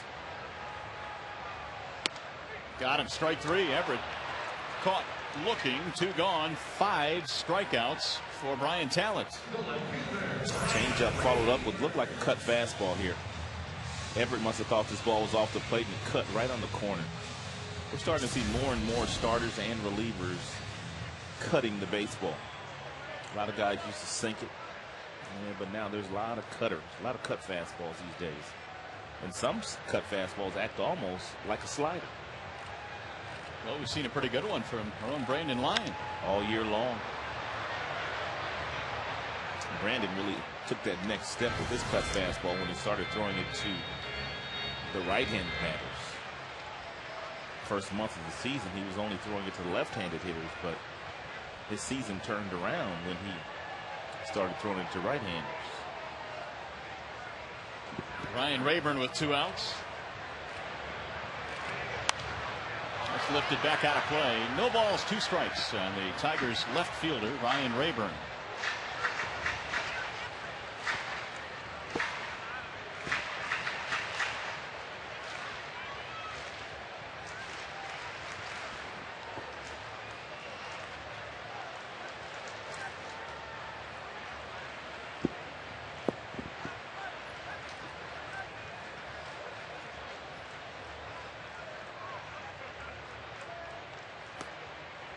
One and 2.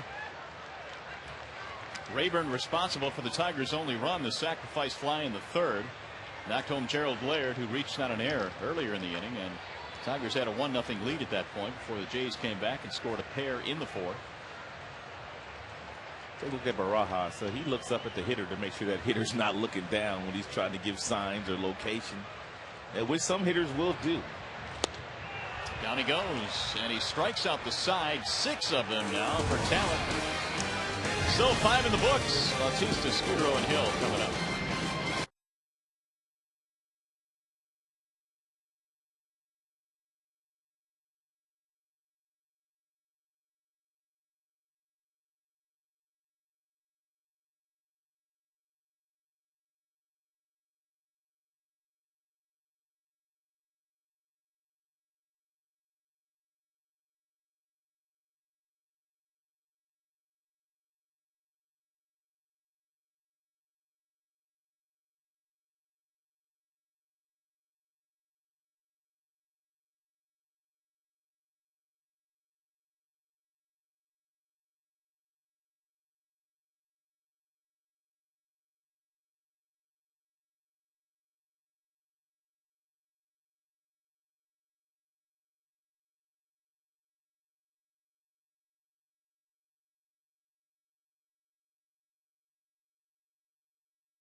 Tigers and Jays will head to the 6th inning, and Armando Galarraga has done a nice job out of the Tigers bullpen. You're going to start to see some of these Toronto Blue Jays hitters swinging at the first fastball that Galarraga features because they want to stay away from that slider, which appears to be a good one today. Almost hit it. Bautista skips out of the box, 1-0. Bautista somewhat hot. He's hit a couple of home runs in his last 4 games, and that's after hitting just 2 home runs in his previous 75 games. Wow. Looked like he hurt himself trying to get out of the way.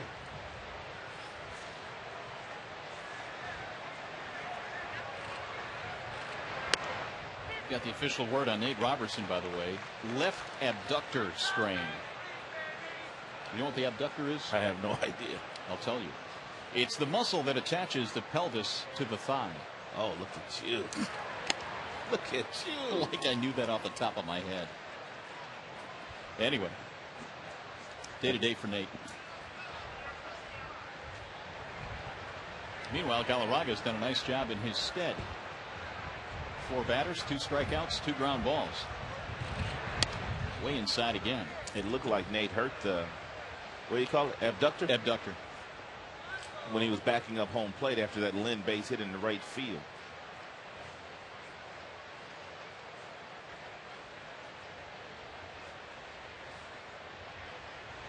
3-1 pitch. Pulled down the left field line. It has a lot of distance, but that one is going to go foul. Bautista got a hold of that one, but got out in front of it.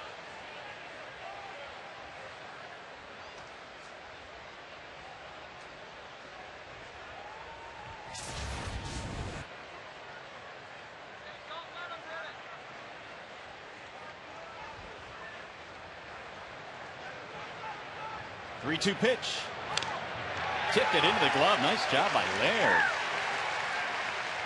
Gerald held on to it. 3 strikeouts now for Galarraga. Time for our Kevin Woodstein's legendary performance. On this date in baseball history in 1985, Pete Rose with hit number 4,192 to pass Ty Cobb as the all-time hit king of the Padres, Eric Schau. Even Marge loved it.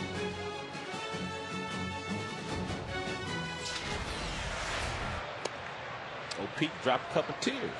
Yes, he did. Passing that man right there for the likeness of that man, Ty Cobb. There's Scutero. That's a lot of base hits. That is a lot of base hits. For as difficult as it is to get to 3,000, it's almost unimaginable to go 1,000 beyond that. Ichiro, had he started his big league career here, he may have been the only one that would get close to that record. I'd agree with that. Because I don't know if Jeter's going to be able to do it. That is a lot more hits he needs to get. What is he at, 2,700 right now? Yeah, 27 and some change. He's going to play for another 5, 6, 7 years, but that's a lot of base hits. 3-0 pitch. And there's the strike. 3-1.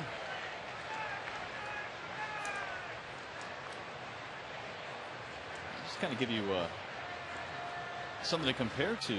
Maglio is getting close to 2,000 hits, and he's had a terrific career, and that's only 2,000 hits. That missed inside, and it's ball 4.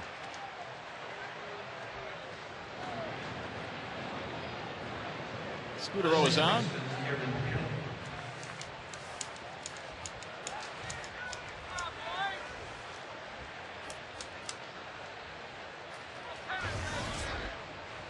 Ordonez needs 57 hits to get to 2,000 to be exact. Well, here is Hill, and he'll be followed by Lind, so their 2 and 3 hitters are pretty scary.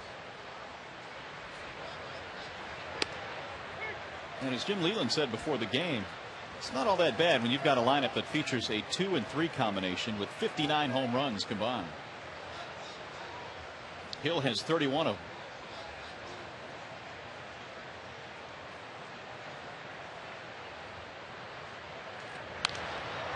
Fouled away. 0-2 on Aaron Hill.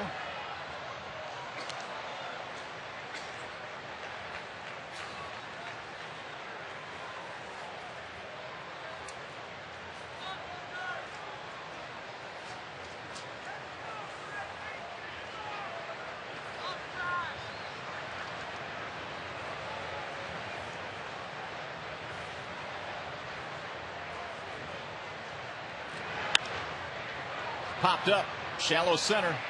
This might drop. Grandy can't get there. It'll drop in a base hit, and that'll put 2 men on for the Blue Jays. That's his second bloop single of the day. And his 3rd hit overall. I don't know if Granderson was fooled by the swing or if he was playing too deep or what, but usually somebody catches this ball in the Tigers outfield. But I guess with a guy that's got 31 home runs, though, you got to play a little deeper. Yeah. And the wind might have had something to do with it. It's still howling. Coming in from left field, and now here is Adam Lind. He has an RBI hit. Galarraga misses outside. Armando needs a ground ball here. 7 hits now for the Blue Jays. 3 of them belong to Hill. Yeah, one of the things they've tried to do with Galarraga the last few times he's gone out there, they've tried to quicken up his pace. And one of the ways that they've done that is they don't want him leaving that dirt. And Galarraga used to be a guy that when he would throw a pitch, he'd walk around the mound. He's going to go to his mouth here, so he has to go off the dirt. But other than going to your mouth, which you have to leave the dirt for, they don't want Galarraga leaving that dirt area. Get the ball, throw it, get right back up there and get your sign to throw it again. And they're hoping that by quickening his pace, his numbers get better. Well, how much of that pace can be handled by or quickened by the catcher, do you think? Well, it can, but Galarraga still has to get on that mound so that Laird can put down that sign. Everybody's aware of what they're trying to do.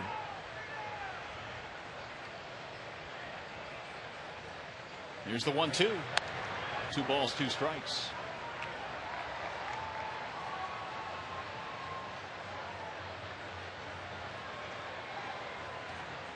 Blue Jays have 2 men on with 1 out. Galarraga struck out Bautista to start the inning. Then a walk and a single. Lind, their number 3 hitter, trying to extend a 2-1 lead.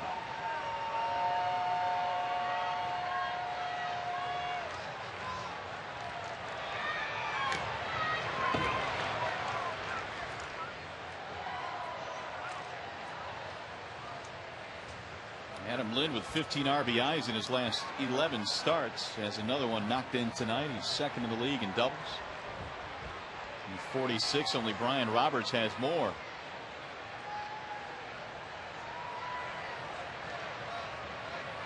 Two-two pitch. He's got a piece of that one remaining alive.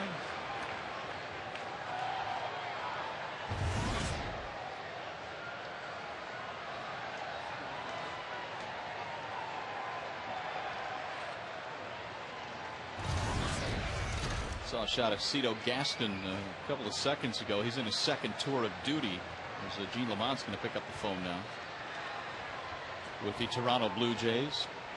Cito in '89 was at the helm up until '97. And back again. They won back-to-back championships under Cito Gaston. And that hit him. Lind is hit by the pitch. That's going to load the bases. May have gotten him on the leg, the shin in that area.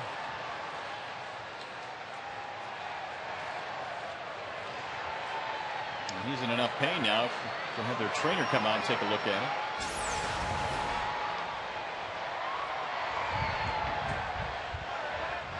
Look, that hurt.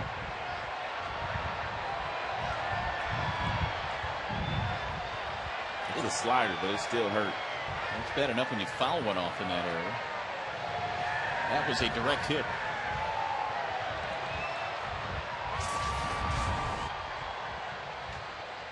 So Lind doing his best to be able to walk this one off. It's going to load the bases for Toronto and bring up Vernon Wells.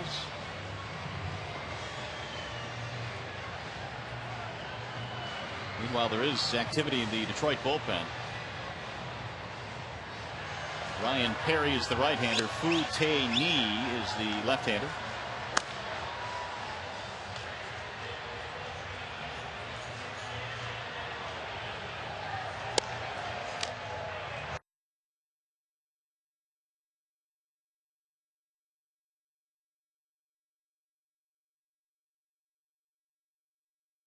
Trouble getting down the line. Right on the shin. And it appears he's going to be able to stay in.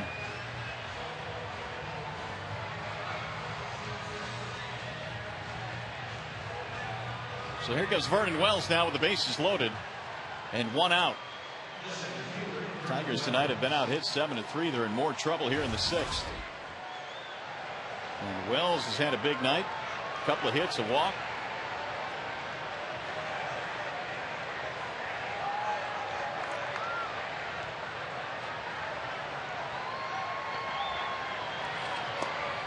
Galarraga misses 1-0. If you look at Vernon's spray chart, it will tell you that he's a dead pull hitter, and that's probably one reason why the batting average is hovering right around 250 this year. But he has a couple of base hits in this game, one up the middle and the other one to right field.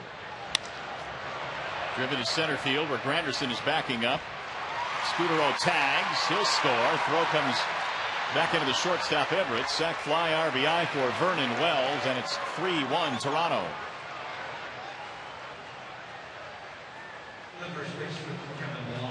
A big night for Vernon Wells. His second RBI. 2 hits.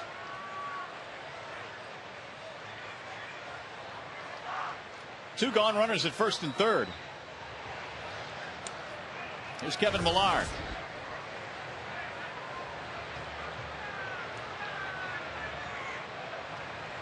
Millar was the first man that Galarraga faced when he came out in the 4th inning for Nate Robertson, and he struck him out.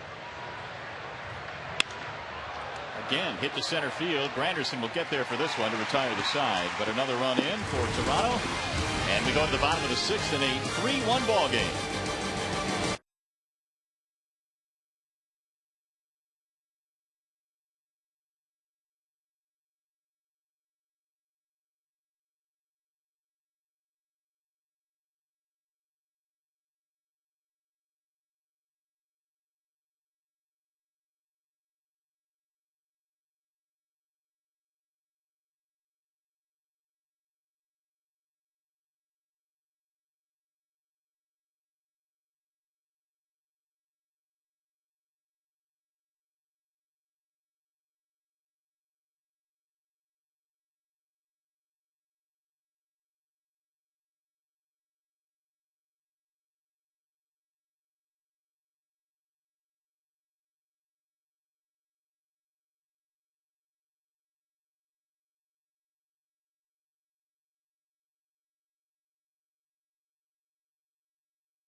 Also in Minnesota, it's Oakland 3 and the Twins 1. That's good news early on in that game. Jack Cust, the big swinging Jack Cust with a home run. Span has also gone deep, so is Pennington.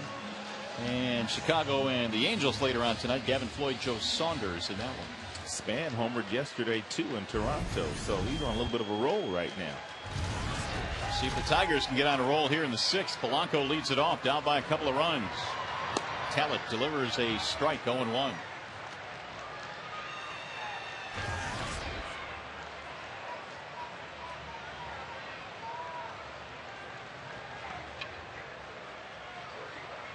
Placido is 0 for 2. Fly ball and a ground ball. Talent's kind of meandered his way through this game. The 0-1. Had a couple of quick innings in the 1st and 2nd. Ran into a little bit of trouble in the 3rd and 4th, and then had a 1-2-3 5th.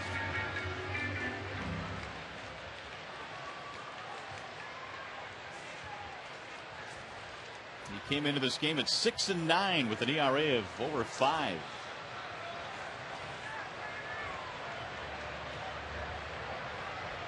Here's the 0-2. Sliced over the head of the second baseman Hill. That's a base hit. And the Tigers get it started here in the 6th with a single for Polanco. It's an 0-2 pitch. They didn't get quite high enough against Polanco. He chokes up. And Polanco looking to put the ball in play. Gets the Tigers' 4th hit of the night. That fastball they didn't get up in the area where they had been throwing the majority of the fastballs up in the strike zone.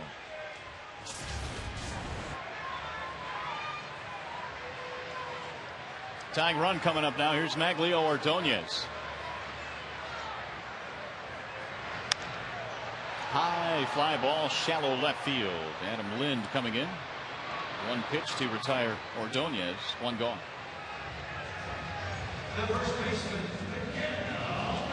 Now Miguel Cabrera.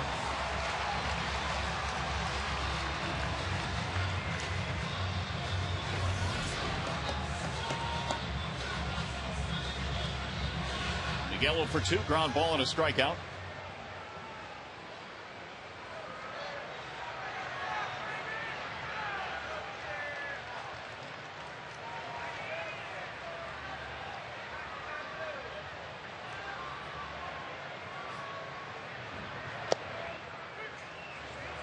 Tigers one swing from tying this one. Cabrera with 28 home runs.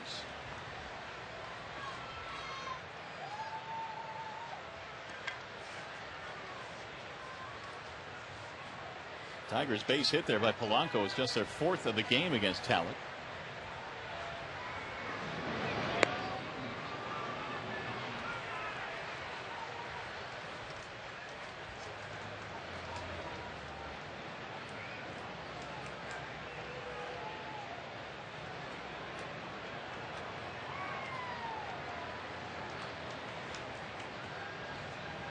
Here's the 0-1. 0-2.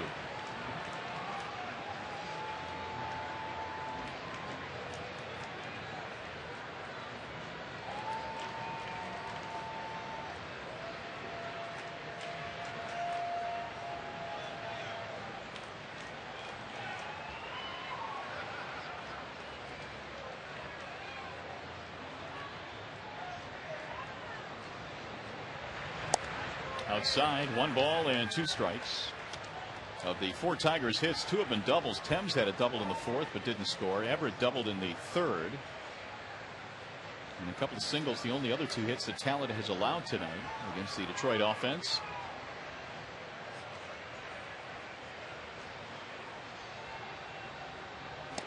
Waving a miss. Cabrera went chasing, 2 gone. Well, it's the 6th inning, and we're going to show you some of Talent's work, courtesy of Coors Light. It's our freeze cam. He's got some strikeouts that have been up. You can see that Barajas is calling for it up there. Even though he's motioning with the glove down, he's already given the signal to Talent to throw it up. Coors Light freeze cam brought to you by your Frost Brewed Coors Light.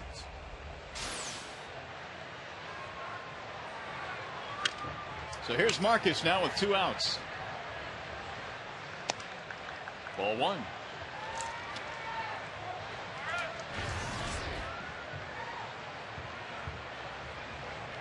Thames with a double and a strikeout.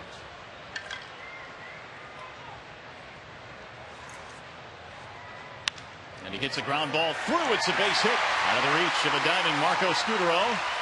Marcus has his 2nd hit tonight. The Tigers now have the tying runs on. That would have been an out yesterday.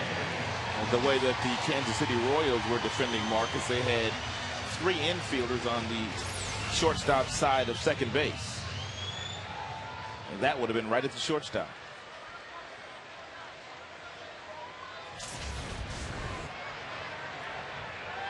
So here comes Inge now with a couple of singles in this inning. The Tigers have put the tying runs on the bases. That is the 5th Detroit hit. Brandon is 0 for 1 with a walk.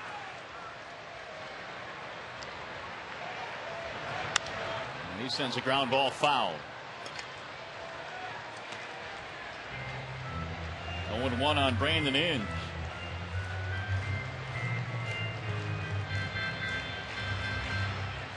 Blue Jays beginning a 9-game road trip here tonight in Detroit, so they're hitting the road for quite a while. 10 days in 9 games.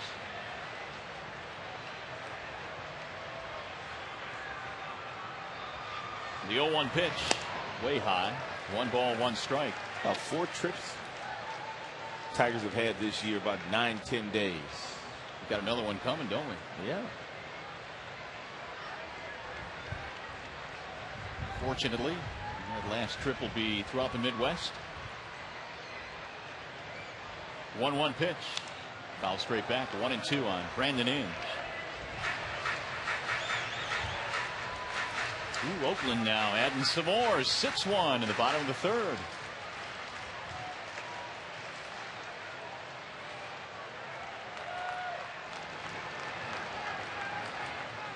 Polanco at 2nd and Thames at 1st.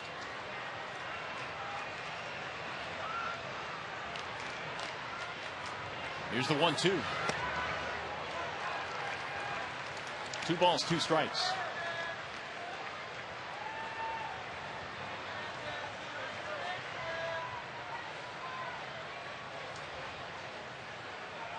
Granderson waiting on deck.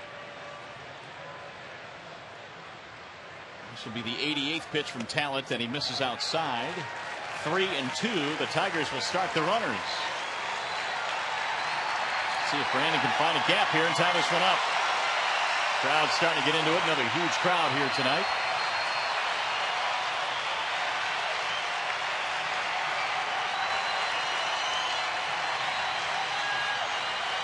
Here's a 3-2 pitch.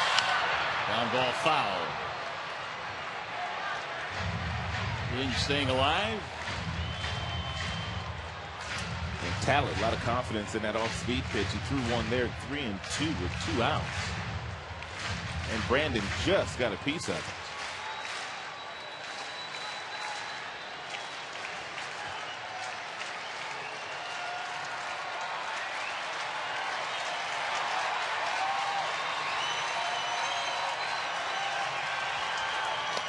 He missed it outside. Ball 4. That will load the bases.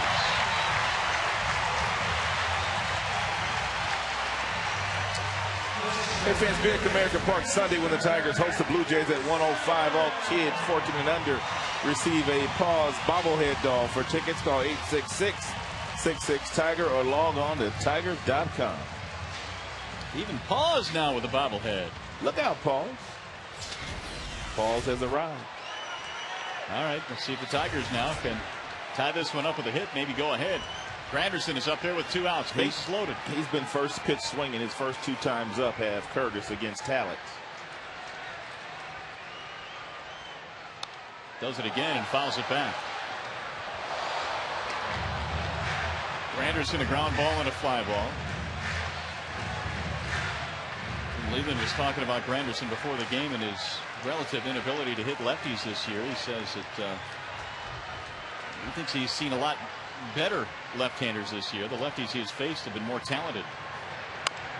This ground ball fouled, and now it's 0-2. Yet he made no bones about it. Curtis will need to show some progress because he's definitely an everyday player. It's 3:08 lifetime with the bases loaded, but a chance here to get a hit against a lefty. Behind 0-2.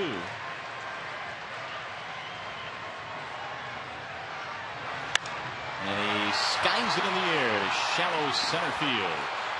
Wells coming in to retire the side. So the Tigers load him up. Strand 3, 7th inning coming up.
Don't forget, Saturday afternoons were made for baseball, and this week it's the Chicago White Sox taking on the Western Division leading Los Angeles Angels.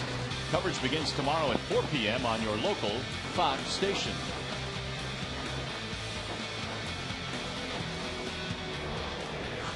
Here we go. go to the 7th, and it'll be Rod Barajas to lead it off.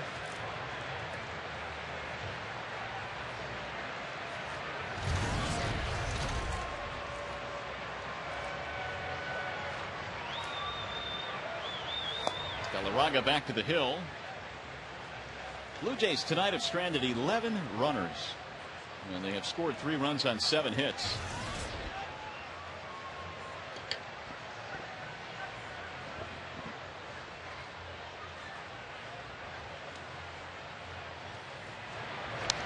Fouled straight back, 1-1.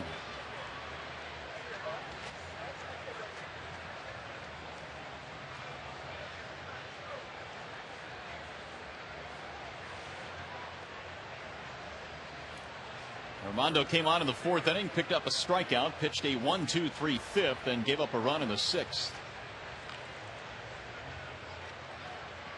Here's the 1-1 pitch.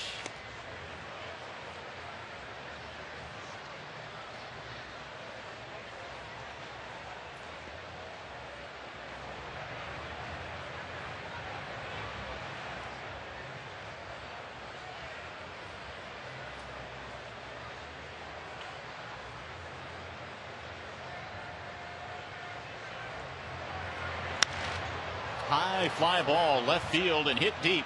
Rayburn going back, still going back, leaps and makes no. It looked like he caught it. It's gone. Barajas hits it out, and there's one that Rayburn finally couldn't get. The wind didn't help that one enough, and it hit his glove and then fell over. That would have been a spectacular play by Rayburn. As it is, it's a home run for Barajas. Yeah, Ryan had it timed perfectly. He knew exactly where he was. He didn't get too close to the wall, which meant he could elevate as high as he could get up, and came up just a little bit short.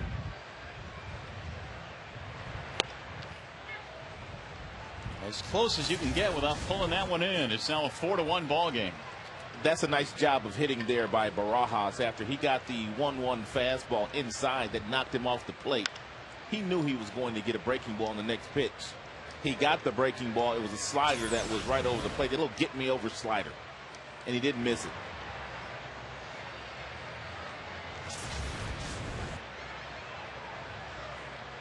Eighth hit now for Toronto. They lead by 3.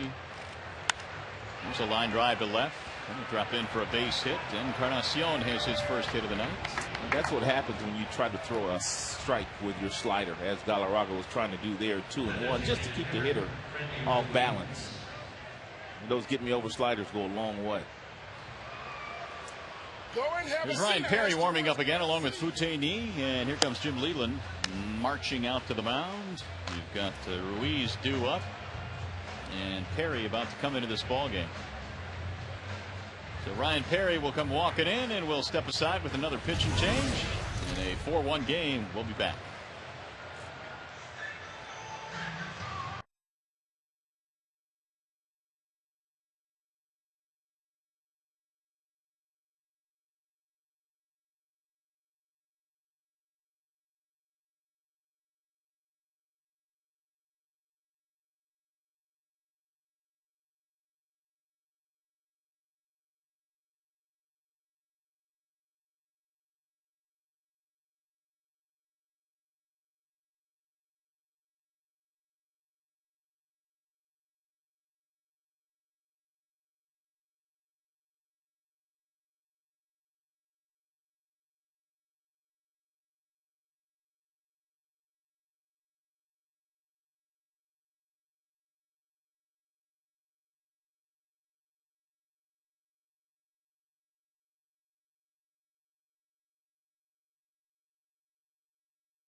run by Ron Barajas, and 2 hits into this inning. Armando Galarraga is taken out, so he will give way to the bullpen.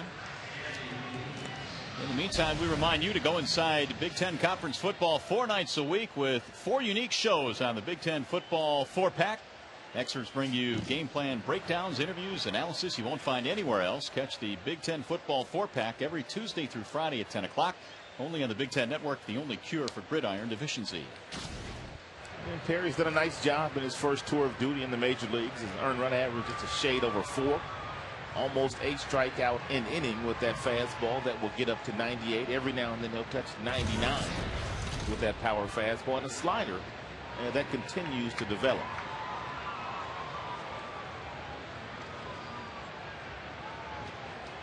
Encarnacion with the base hit is at first base. Randy Ruiz is the batter. He gulps one foul back out of play. Ruiz has got some bat quickness. We're talking about his climb to the big leagues. I mean, spending 10 years in the minor leagues before even getting your first sniff of the major leagues. That takes a whole lot of perseverance.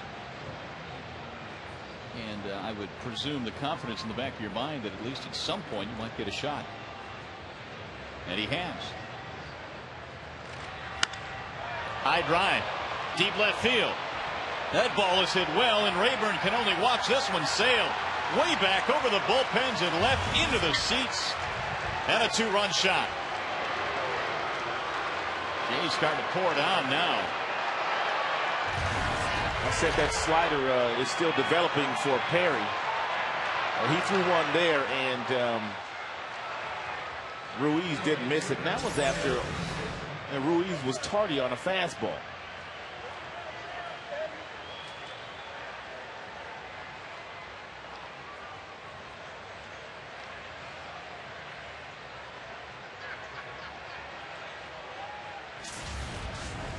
A 6-1 ball game. And here is Bautista.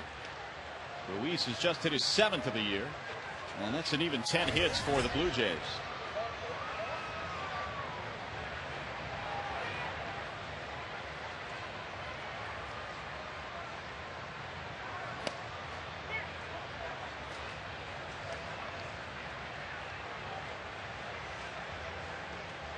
Numbers are complete on Galarraga. He is charged with one of those runs. The Encarnacion run.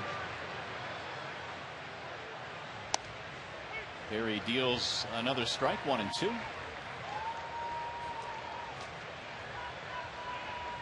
Casey Fiend warming up.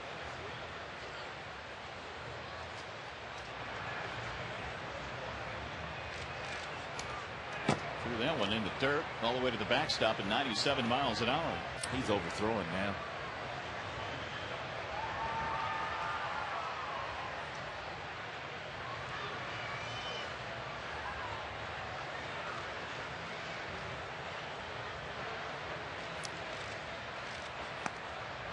Low again in 97, 3 and 2.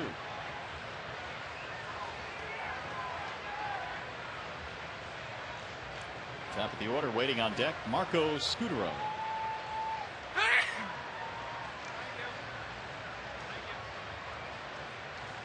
Three-two pitch, way inside, ball 4. The first 4 Blue Jays have reached base in this inning.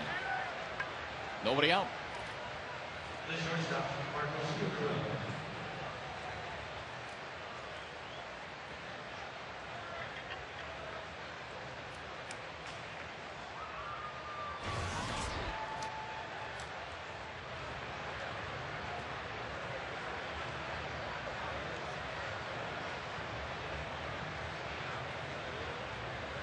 Scutaro has a couple of walks and a run scored. And Perry misses again. 1-0. Here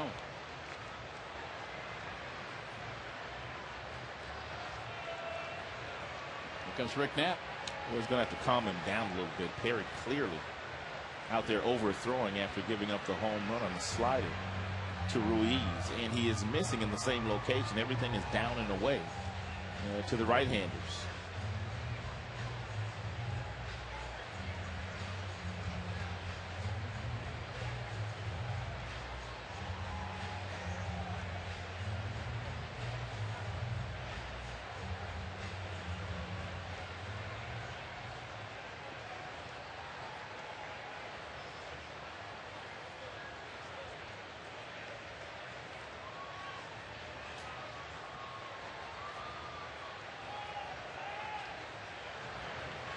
Perry ready with a 1-0 pitch. Here it is.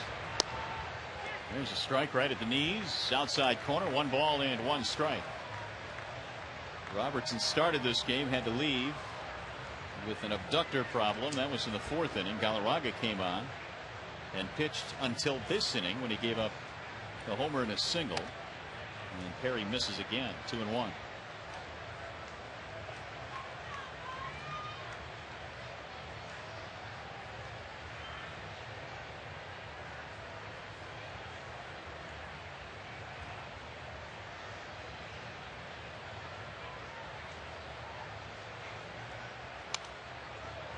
Two balls, 2 strikes on Scudero.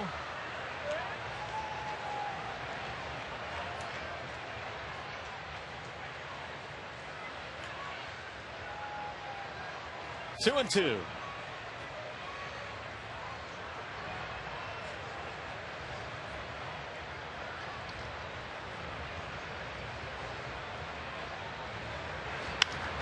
That's popped up. Shallow right field, Ordonez. And that is the first out of the inning. Scudero is gone. Holding at first base. Bautista. Here comes Aaron Hill.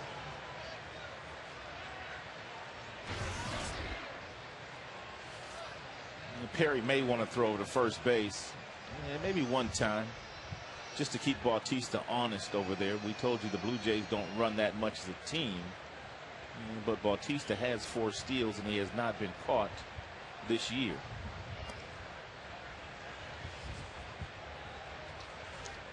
And when you get a young pitcher on the mound, and Perry would fall into that category that is concentrating so heavily in throwing strikes because the command is not there tonight, they tend to forget about that base runner.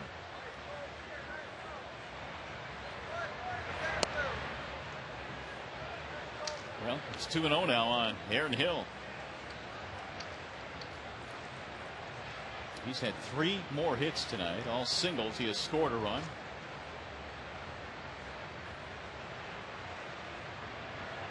Here's the 2-0. Little pop up, little flare. That's going to fall. Base hit. Headed to third base. Bautista is in there standing up. A 4-hit game for Aaron Hill. Aaron Hill living right.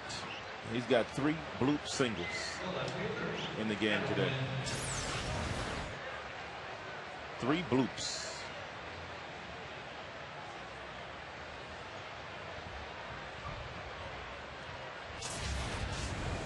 Bautista read it nicely, knew that it was going to fall in, and he gets to third base easily.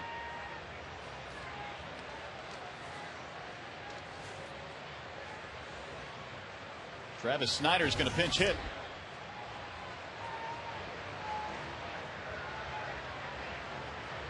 So Snyder for Lynn.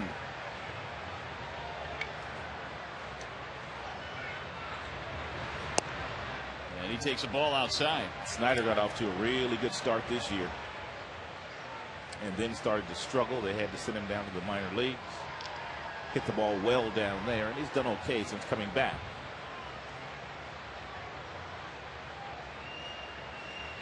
Snyder at the beginning of the year was looking like one of those guys that was going to be in the Rookie of the Year conversation as the season progressed. For sure. A very impressive looking hitter.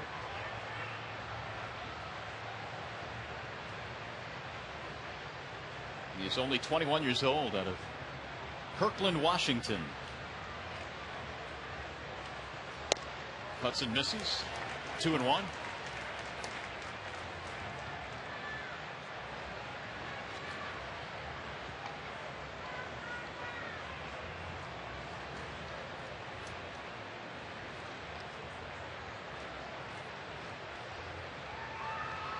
Here's the 2-1 pitch, and it's fouled back out of play. 2 balls, 2 strikes on Travis Snyder. Well, the Jays have added 3 more here in the 7th. They've broken it open a bit now. It's a 6-1 ball game.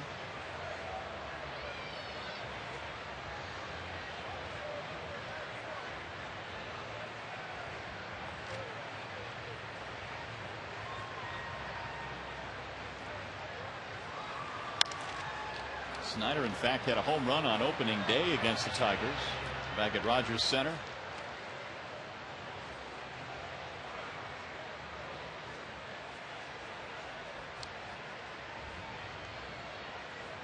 2-2.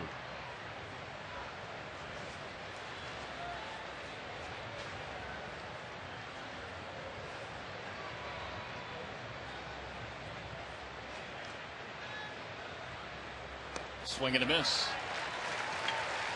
Snyder is out of there. That is the second out and the first strikeout for the right-hander Perry. 2 gone. Pretty good arm speed here with this slider by Perry. He didn't overthrow it, excuse me. And he had Snyder fooled and out in front. Pretty good pitch. This is the 8th man coming to the bat in this inning, and that would be Vernon Wells with runners at first and third. Wells has had a nice night of his own. He has knocked in 2, has a couple of hits.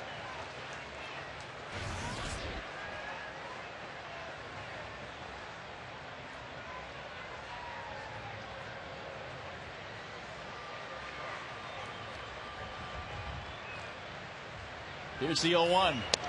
Outside, 1 ball, 1 strike. Boy, Ryan Perry's thrown a ton of pitches since coming on here for Galarraga. 24 pitches.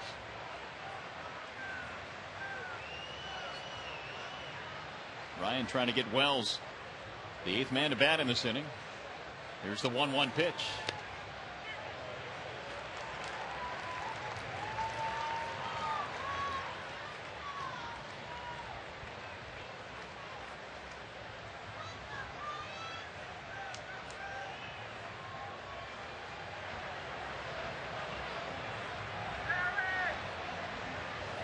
Now the 1-2 in the air, right field.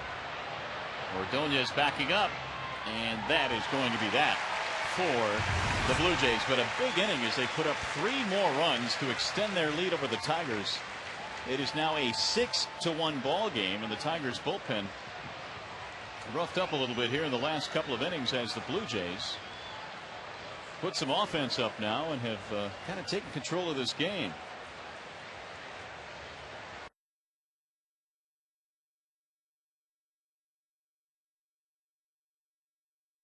September 11th, 2009, and to sing God Bless America, here is Ken Casey.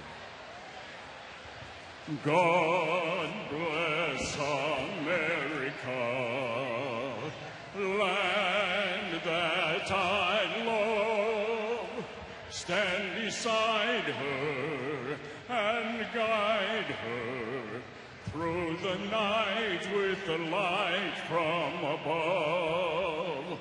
From the mountains to the prairies, to the oceans white with foam. God bless America, my home, sweet home.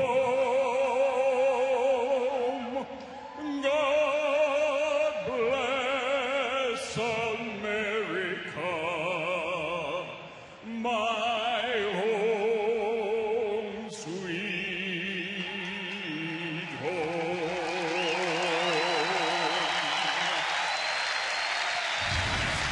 All right, fans, it's time now.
5 hits, 1 run. It was unearned.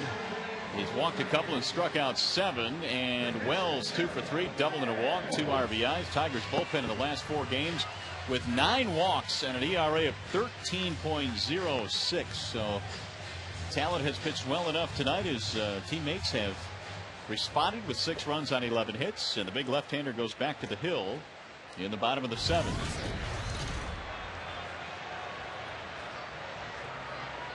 Gerald Laird leads it off. And the first pitch is low and in.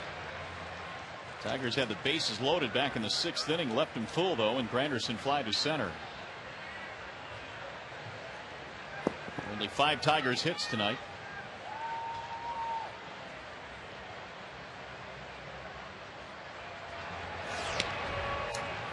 Talent came in struggling in his last 7 starts.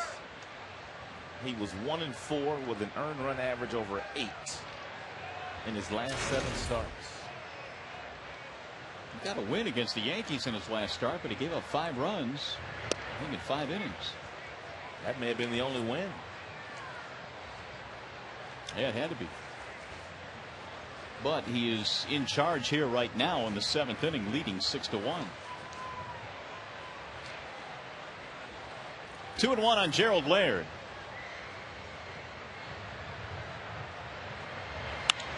Driven down the left field line, and it is fair. It'll go to the corner. Laird cruising into second base. He'll get himself a double to lead things on. Tigers have their 6th hit.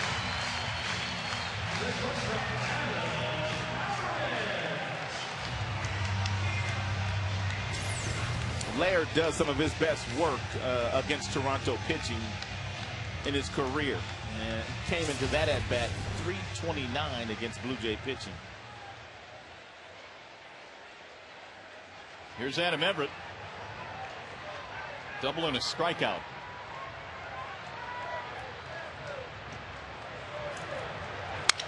Ground ball hit to short. This will move the runner up. Everett is out. So advance Laird to third with 1 out. We'll bring up Ryan Rayburn.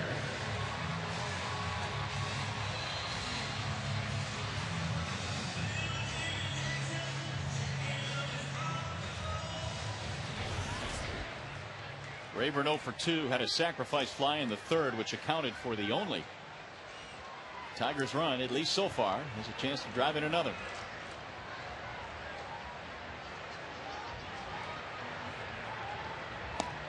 Ball 1.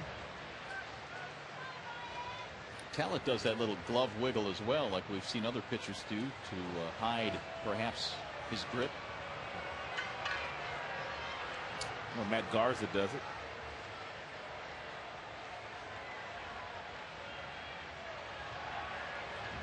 The 1-0. Grounded foul. 1 ball, 1 strike.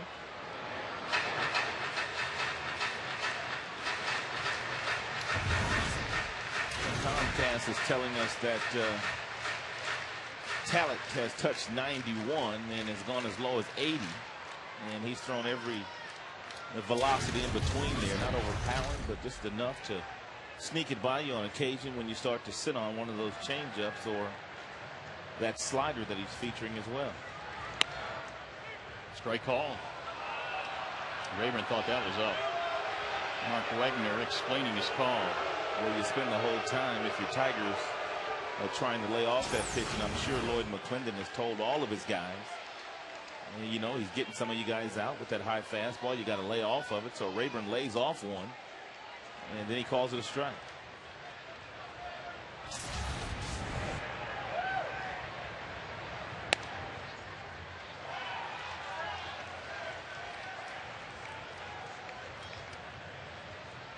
Two and two on Ryan. 36 RBIs with his sac fly in the 3rd inning.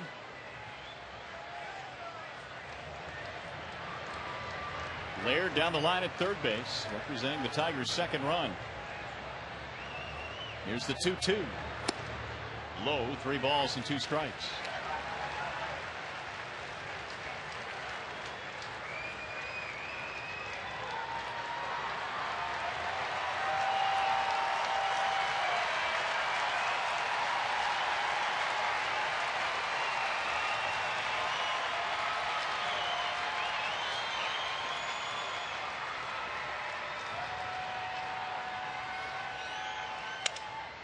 the end of the bat.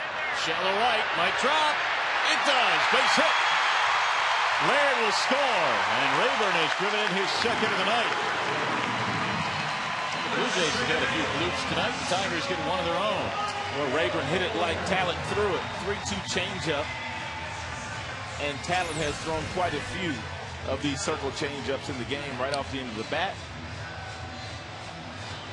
And Ryan will take it.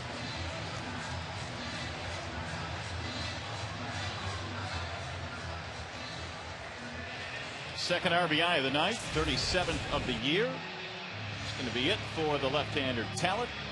And he will give the baseball up as Cito Gaston goes to the bullpen.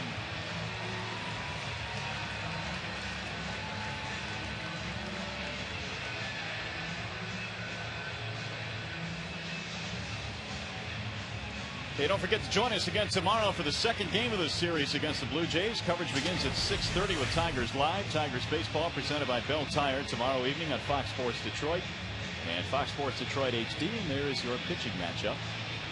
And well, you know, Edwin Jackson, he is 12-6 going up against Scott Richmond. But Edwin has seen his Toronto Blue Jays quite a bit over the course of the last 3 years when he was pitching in the same division. 126 pitches for Edwin Jackson on Sunday, and Jim allowed him to stay out and finish that game, and he ended up getting the win. Tigers came from behind in that ball game very late to get Edwin the win.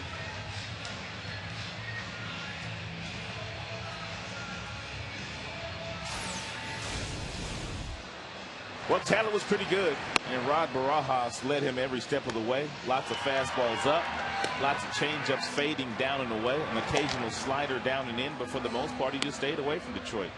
Every now and then, he would show you that fastball in and then quickly go right back outside.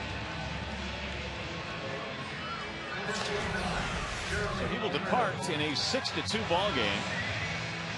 Jeremy Accardo is on for the Toronto Blue Jays.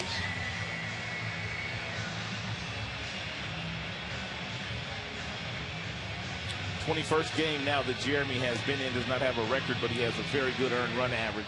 14 strikeouts and 18 in the third against 12 walks. He's given up 2 home runs in the league, hitting .242 against Accardo.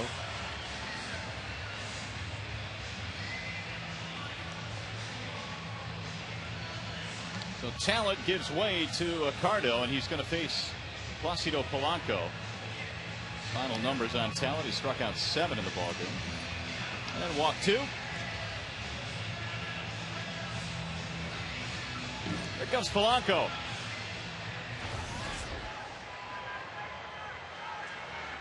Placido 1 for 3 in this game.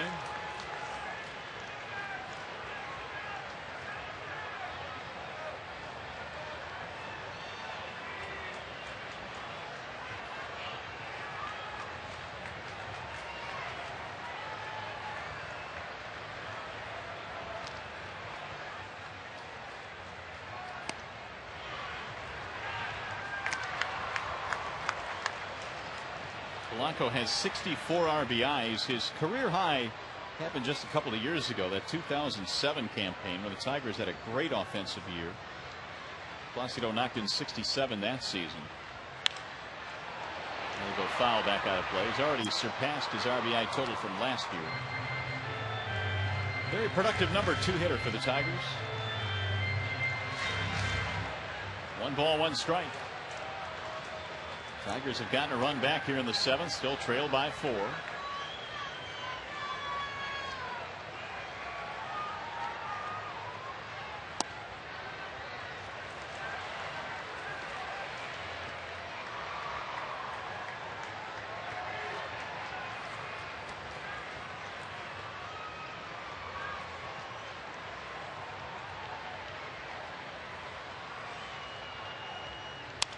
Ground ball toward the shortstop. Scudero on the backhand will plant, and his throw is not in time. An infield hit.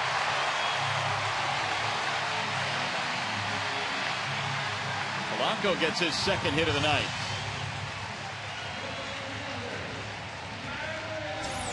Scudero has really good range at the shortstop position. He knew that he was not going to get Rayburn at second base, therefore tried to get Polanco at first, and Polanco, smelling that knock, able to beat it out.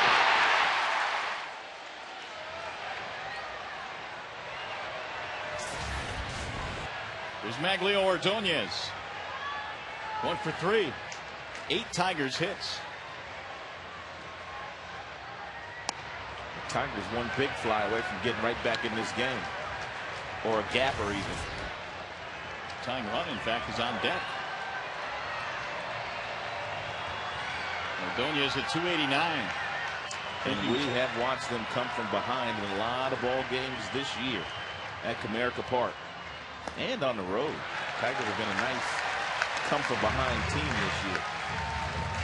And they're inching closer and closer. 2-0 is the count on Ordonez.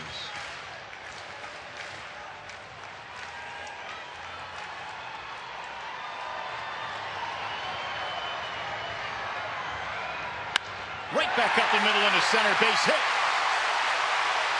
Rayburn being held, the bases are loaded. 3 straight hits.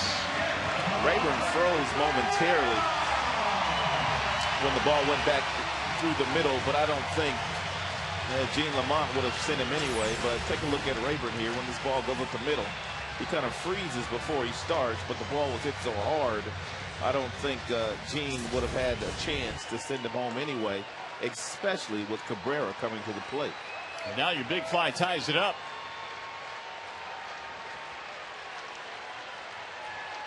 I guess he just had to get talent out of there. Cabrera's 0 for 3. He has fanned his last 2 times. And a line drive to left. That's a base hit. Rayburn scores. Polanco moves to third. The Tigers back to within 3 now. 6-3 ball game.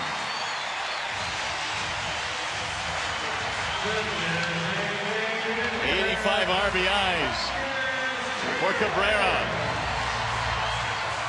It looked like Miguel got himself a hanging breaking ball, and we know that he loves to swing at the first pitch, and he pulled his hands in nicely, but the only way you're able to pull your hands inside this ball is if you've got real good balance in your lower half, and you can see him pulling his hands inside and whistling this ball to left field. Tying runs are on now. The bases are loaded. Here is Marcus Thames, and the Tigers have 10 hits. Marcus looks at a strike. Tigers got a lot of left-handed bats at their disposal as well on that bench. Don't know how early Jim will go to them, but judging by the way that he has managed since the September call-ups, there will be some moves made. Ooh, got crossed up there. Barajas got lucky. Rally towels out. Rally cap. Rally glasses. Look at how Barajas caught this ball. Ooh. 1-1 on Marcus Thames. We're in the 7th. 2 runs in for the Tigers. Fouled away. 1-2. Marcus Thames is hitting .517 in his career with the bases loaded. Wow. .517. Meanwhile, the Tigers have 35 comeback wins. Yeah. The other teams on that list are pretty good ball clubs as well.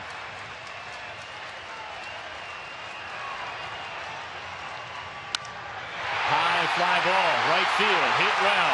On the move, Bautista going to the wall to make the catch. Polanco tags, he will score. Marcus Thames hit that ball 1.5 miles. It's a shame you can hit a ball that far and not be rewarded with a grand slam. Wow, he clobbered that thing. We have seen the wind in left field knock down some balls in that direction, but they're not knocking the balls down to right. I was watching Bautista as he was trying to track this ball, and he was amazed that the ball just kept carrying, and he had to run it down at the base of the wall. Thames just missed it. 34th RBI of the year for Marcus. And it's 6-4. Tigers have him at the corners now with 2 outs. Brandon Inge has walked twice in this game. And he fouls it off.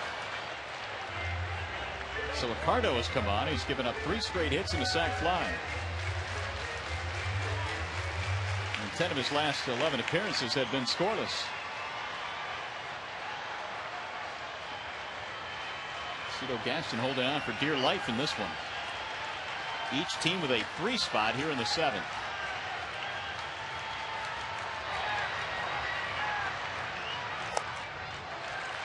1-1.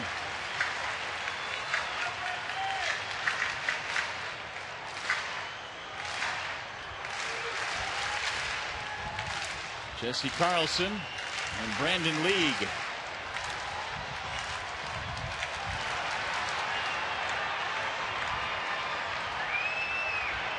Way outside, 2-1 on Inge.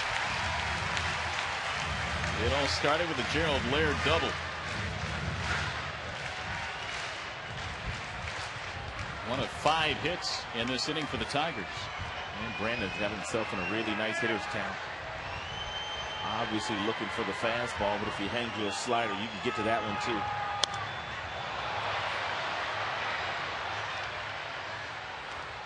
Two and two.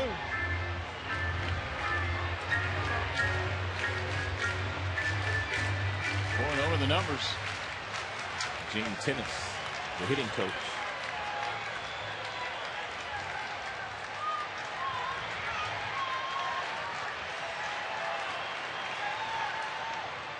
Swing and a miss, and Inge goes down on strikes to end the inning. But the Tigers get back into the game. They send 8 men to the plate and scored 3 times. It's now 6-4.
Scoring 3 in the 7th inning as we go to the top of the 8th.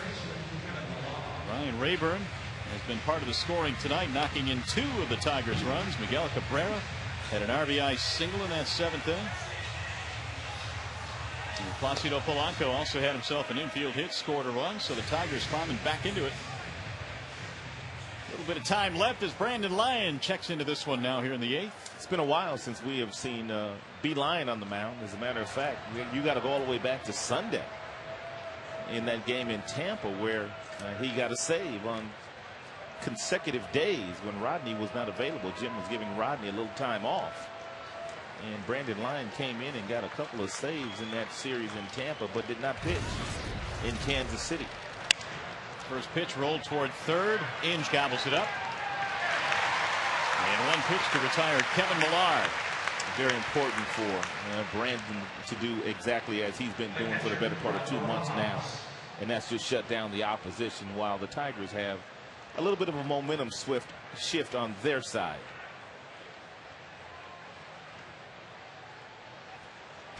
Here's Rod Barajas.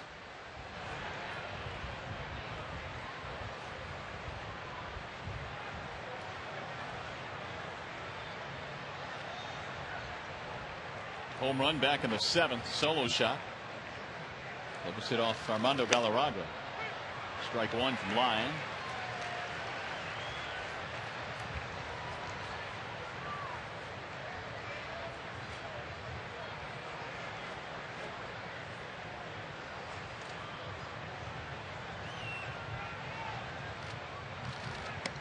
Rod Barajas now has 17 home runs and 62 RBIs. 62 driven in, 4th among American League catchers.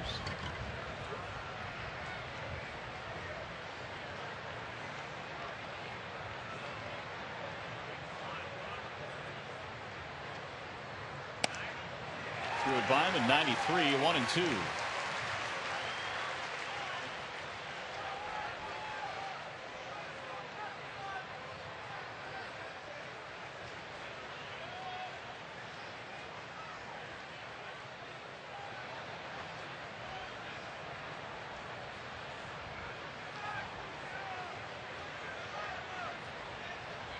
Ooh, that cutter's wicked. Did he go? No. Rick Reed said no. Close, but no. Gerald Laird must have thought he did because he gave Rick Reed a long look. Look at the movement on this cutter, though. Kind of acts like a slider. And this has turned Lyon's season around. The fact that he is now throwing this pitch to right-handed hitters. Ground ball, Inge off to his left, spinning. Cabrera picks it. What a sweet play.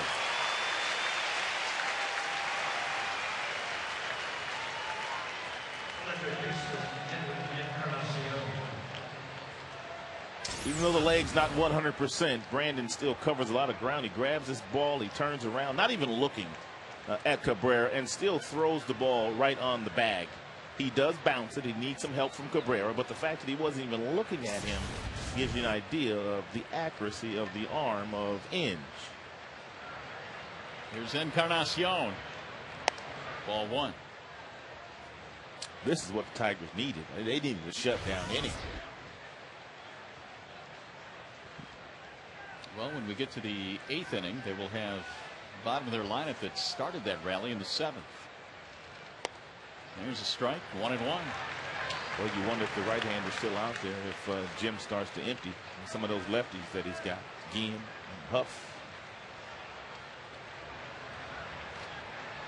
Avila. Driven to the gap in left center field. That's down. Rayburn over there to cut it off. He's going to try for 2. Here's a throw, and he's out. Oh-ho!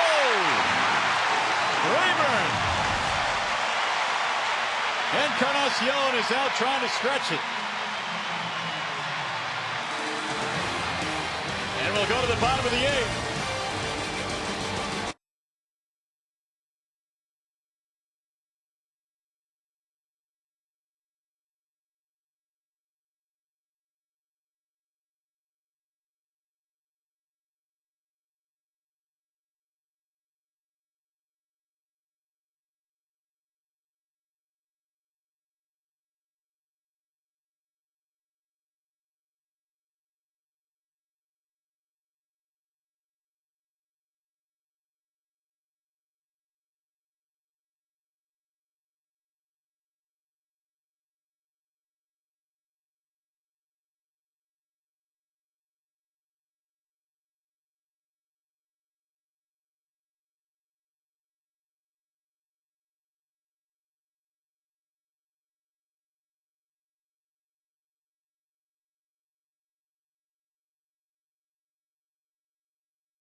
Party started with a double down the left field line, then a bloop by Rayburn, couple of base hits, one by Polanco, then you've got Ordonez, then you got Cabrera plating one, and then almost a blast by Marcus Thames, but it didn't get out here. Bautista was able to run it down at the base of the wall, but the Tigers were able to get back in the game with 3 runs scored in the bottom half of the 7th. That's our Bell Tire pitch by pitch.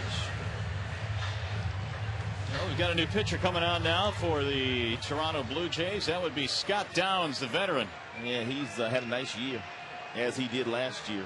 44th game, he comes in with a losing record, but all the other numbers are really good. Only 13 walks in 43 innings for Downs. Granderson, Laird, Everett in the bottom of the 8th. Tigers trail by 2. Curtis 0 for 3. Looks at a hook and it drops in for a strike. A lot of break on that pitch. Well, Downs works off that first base side of the pitching rubber, which could make him tough on left-handers. You see where he's working here when he starts, and then he throws from that angle there coming toward Granderson, and it's a tough angle to get to. Looked like you were diagramming a play there. It's football season. But it is football season. 1 ball, 1 strike. That's a little bit of a better look there to see where he is on the slab.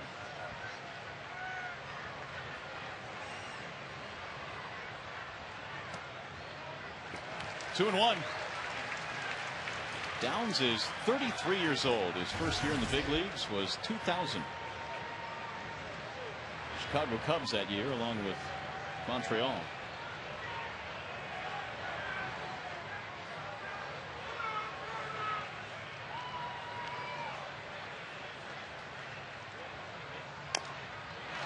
Bang that one off his foot. 2 and 2. I don't see Granderson do that all that often. That one got him on the instep. This sure did. Easier said than done, but Granderson's got to think about flipping the ball to left field here. If Downs makes a mistake with the breaking ball, you can still get to that pitch and pull it if it's hanging, but your mentality with 2 strikes simply has to be to try to stay in there as long as you can and see if Downs makes a mistake. If he throws you a fastball, you could still hit that ball down the left field line as well.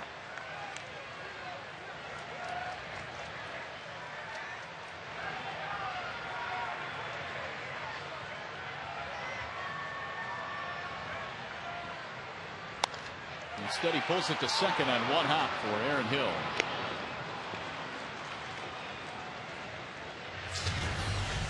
Hey fans, visit the official online shop of the Detroit Tigers at Tigers.com. You can browse the largest selection of authentic Tigers gear, including clubhouse caps and t-shirts, jerseys, sweatshirts, and a whole lot more.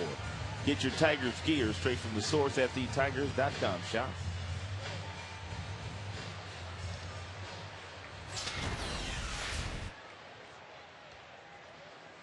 Rally caps. Tigers trying to get something started here. Laird got it going in the 7th with a leadoff double and eventually scored one of the 3 Tigers runs. Chopper hit slowly toward 3rd. High throw and got him. Oh, it looked like he was going to call him safe. He motioned almost with the arms like he was going to say safe and changed his mind. Van Slyke can't believe it. Neither can Laird. Here comes Leland. You don't ever see Van Slyke argue. Ever. Ever. Leland's going to get hot at this one. You can tell. Well, because Van Slyke told him he was off the bag by a foot. Leland might get run. Crowd's getting into it. He missed the base by a foot. Ooh, did he get his... Maybe not. Might have been out. Easy, Jim. Rick Reed is giving him some rope here. Leland with a few parting shots.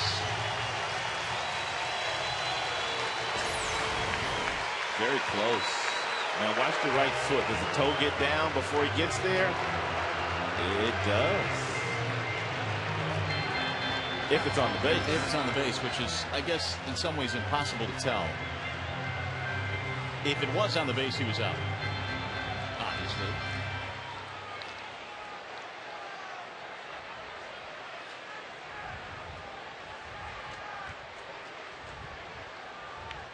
Yeah, I'm going to have to go without, and Rick Reed was right there. So 2 gone on a controversial play.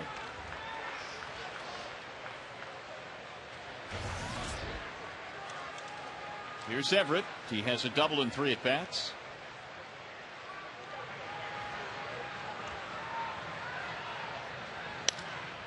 Sliced to right field. He served one out there for his 2nd hit of the game, and the inning continues. Bring the time run up. Well, they got one of their hotter hitters coming up. And Rayburn's been sizzling lately. And made an outstanding throw to second base. Encarnacion was trying to stretch that single into a double, and Rayburn threw a strike to second.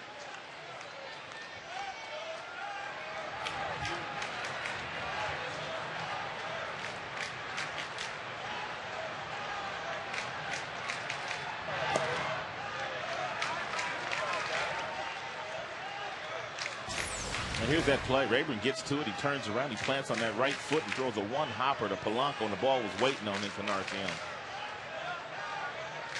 He was out by pretty good margins. Did a belly flop in, and Polanco was waiting with him, or for him, with the glove.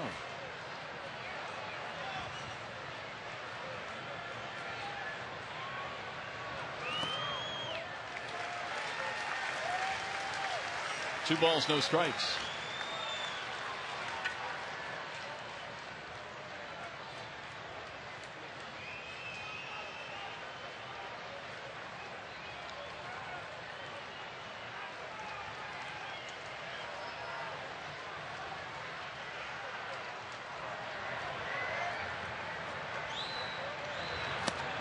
Low, 3-0.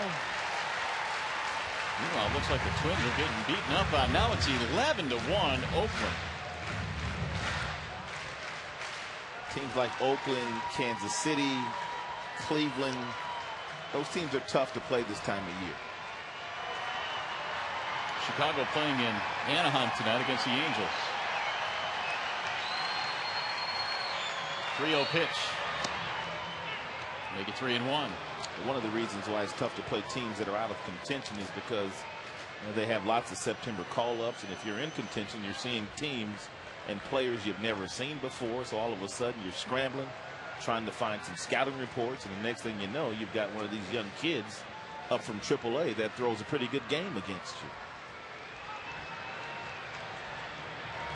Swing and a miss. So it's 3-2 on Ryan Rayburn.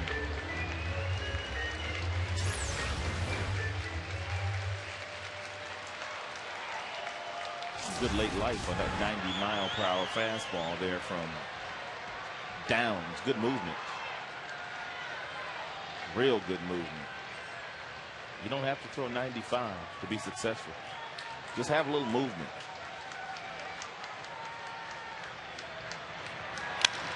Driven to left field, sinking, base hit. Everett going to third, and he dives in safely, and the Tigers now have the time runs on. Boy, is Rayburn having a night. 2 hits, 2 RBIs. He's throwing a guy out at second.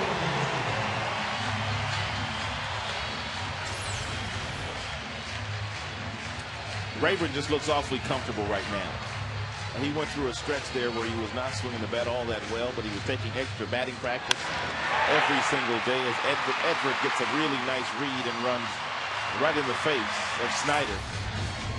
But Rayburn went through a stretch there where he was scuffling with the bat, and Jim continued to run him out there, and now Rayburn has all his confidence back. It's a big part of playing at this level. Here's Polanco. First and third with 2 outs. Tying runs on. Straight back 0-1.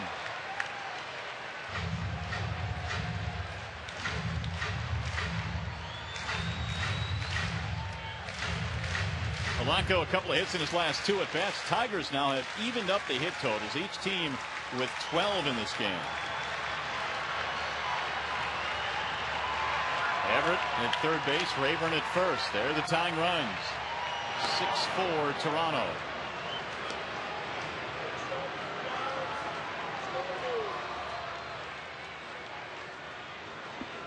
.314 with men in scoring position. And he's not going to strike out.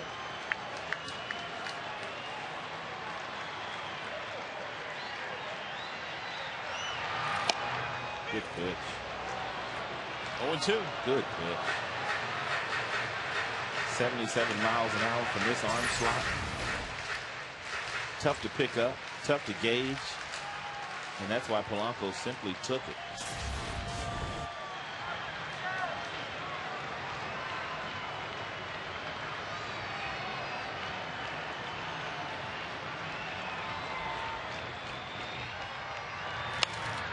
Rolled foul.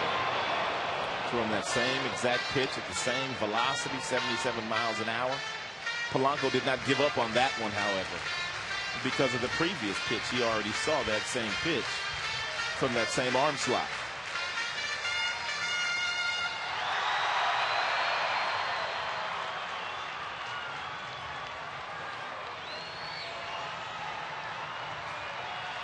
.2 on Placido Polanco.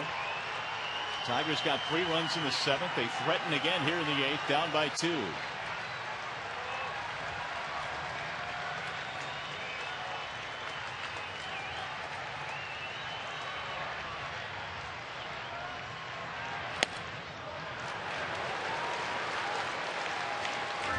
Polanco's got such a good eye. When he does strike out, it's rarely looking. He's zeroed in on that strike zone. He is and has been one of the toughest to strike out all season long.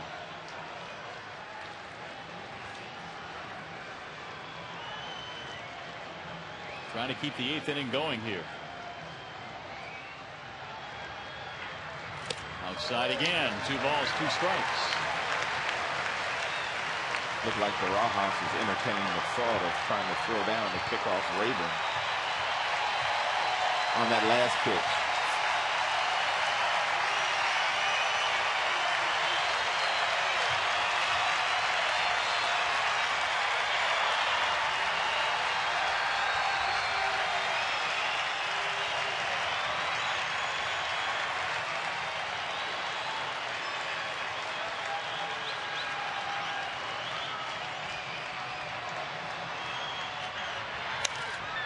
Away.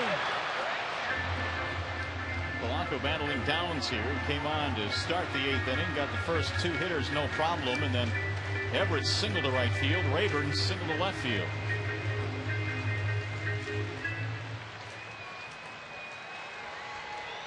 Blue Jays at one point led this game 6-1 in the 7th inning.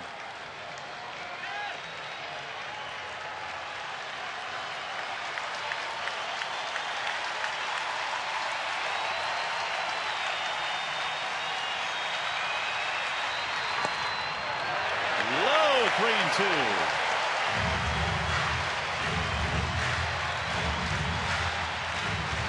Interesting now with Rayburn. He'll be on the move. That pitch just missed. And here comes the crowd. Everybody on their feet.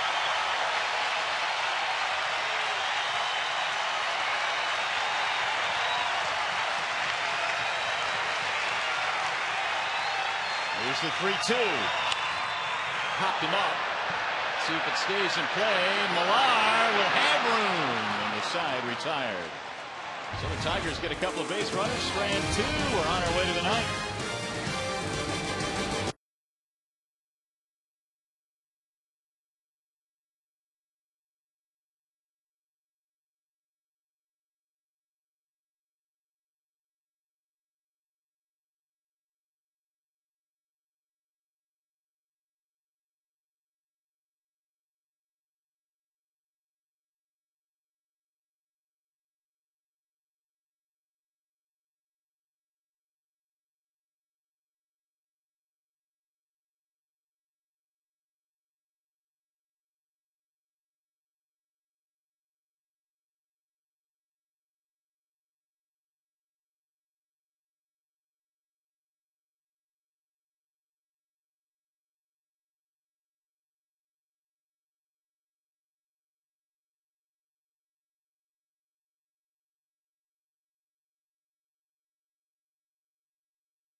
2-3, 32 saves in 32 chances.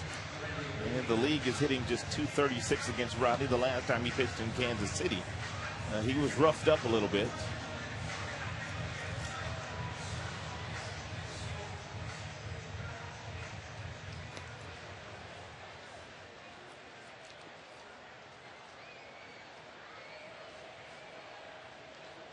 So Rodney will take over. Lyon threw 9 pitches to get through the 8th. And Fernando takes over here in the 9th. Randy Ruiz will lead things off. He homered at 2-run shots back in the 7th.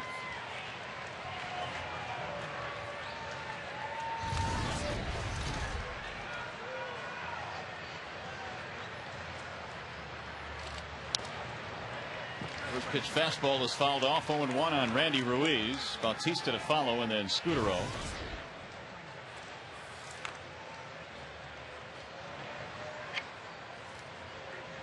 The home run that Ruiz hit was his 7th of the year.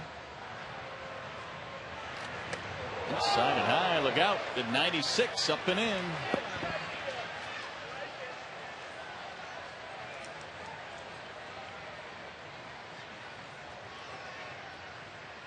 Each team with 12 hits. Blue Jays tonight have stranded 13 men. Wave and a miss. Right through the fastball, 1-2.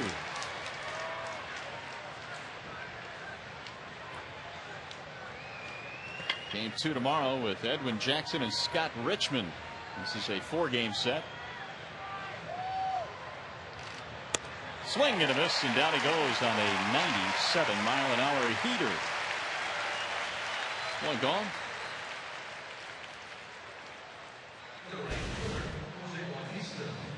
Well, another big Saturday college football is coming away across the Fox Sports Detroit outlets. The lineup features appearances by Tim Tebow in top-ranked Florida, number 5 Oklahoma State, and a late-night clash pitting the Big Ten against the Pac-10. Catch the action tomorrow on Fox Sports Detroit and Fox Sports Detroit Plus. And there's your schedule.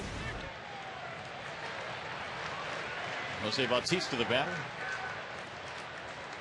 6-4 Toronto. We're in the 9th. Bautista has a couple of base on balls here tonight. He's 0 for 2 otherwise.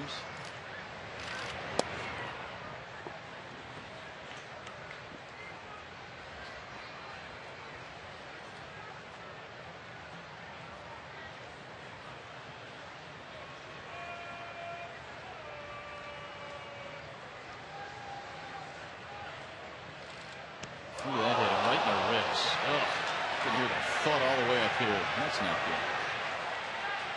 Bautista will head to first base.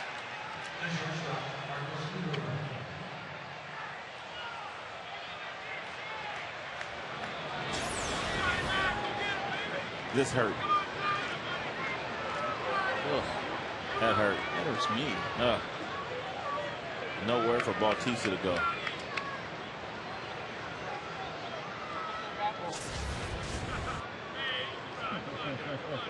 Here comes the top of the order now, Scutero.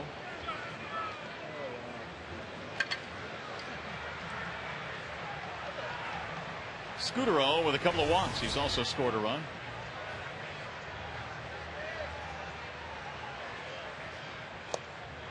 Changeup missing outside, 1-0.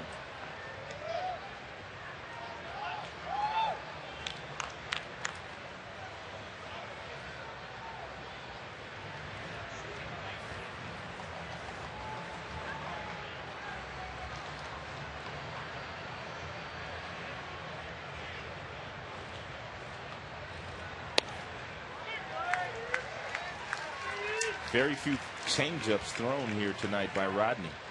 He may be trying to reestablish that fastball. At the beginning of the year, he had really good control with his fastball.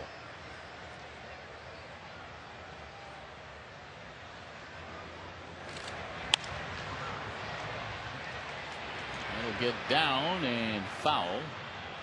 1-2. Not a save situation, obviously, tonight here for Rodney, but Fernando is 6th in the American League with a career-high 32 saves.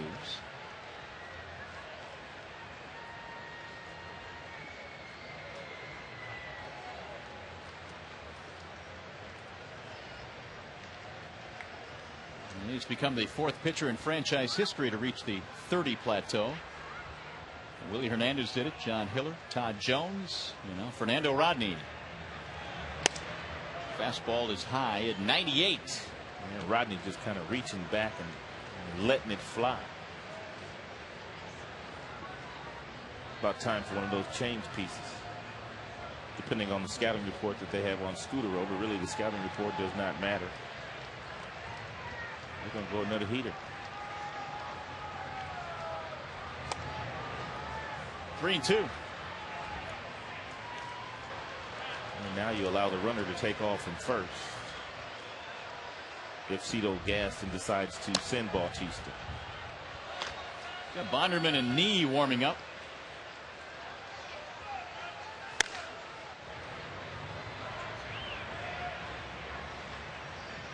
Three-2 is low. Ball 4.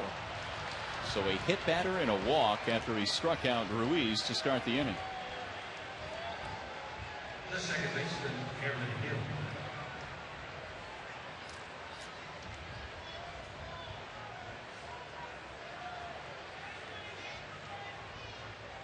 That's 8 walks tonight for Tigers pitching. Here's Aaron Hill. And we'll throw in a couple of hit batters as well. 8 walks, 2 hit batters.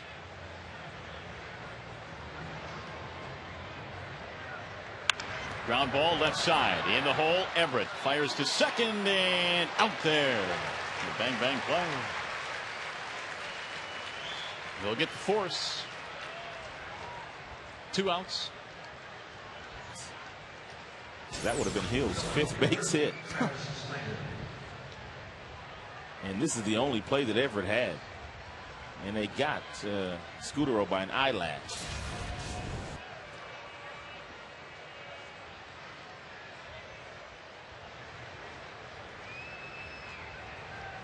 So here's Travis Snyder. Got the word, by the way, on Adam Lind, who left the game. Snyder hit for him in the 7th inning, a right shin contusion. He was hit by a pitch on the shin. So it was a pretty bad bruise, which took him out of the game. Snyder struck out, hitting for him back in the 7th.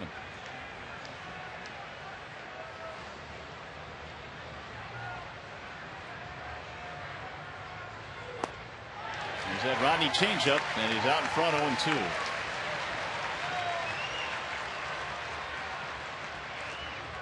Tigers in the 9th will have Ordonez, Cabrera, and Thames.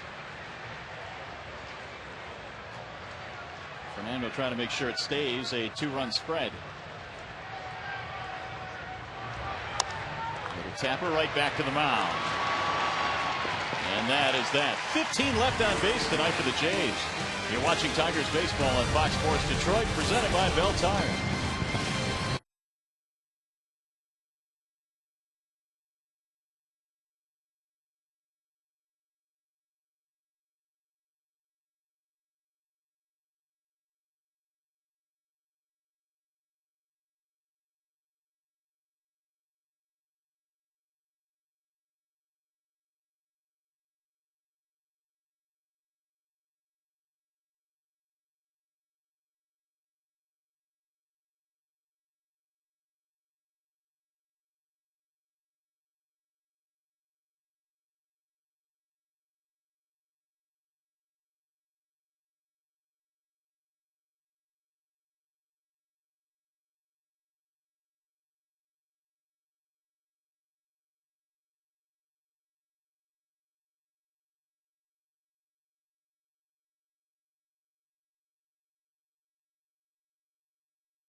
Standing the test of time since 1849.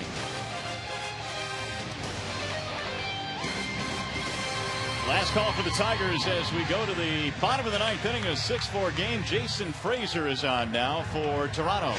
54th game that Frazier has been in. He comes in 6-2 with 4 holds, an earned run average of 2.19, and the opponents are hitting 198 against the hard-throwing right-hander. Lyle Overbay, meanwhile, has taken over defensively at first base.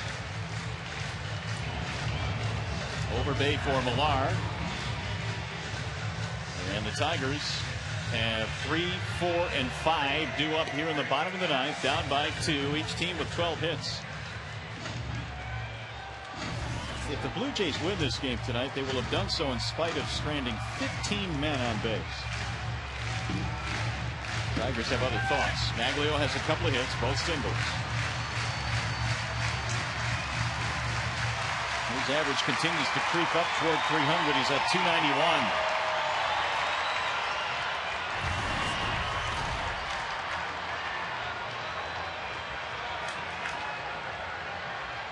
Frazier trying to save this one for the Toronto Blue Jays. 0-1 on Ordonez.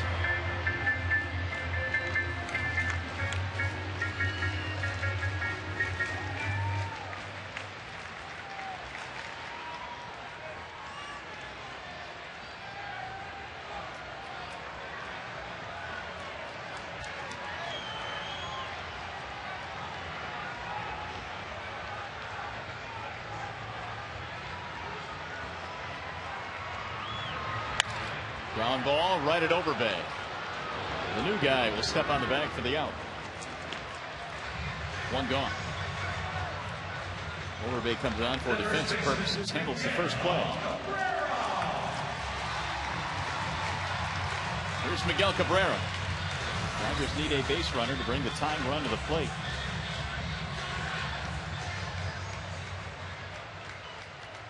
Aubrey Huff has moved to the on-deck circle.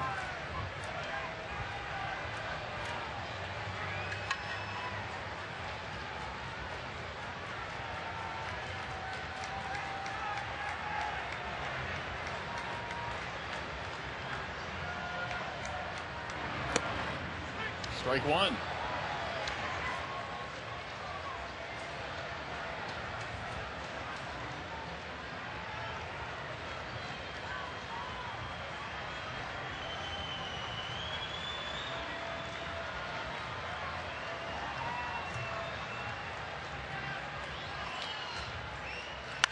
Ground ball to second base.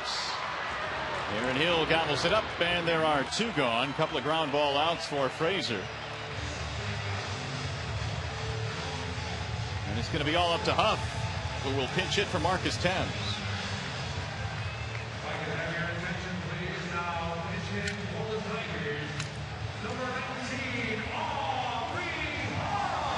So Huff is the Tigers' final chance here.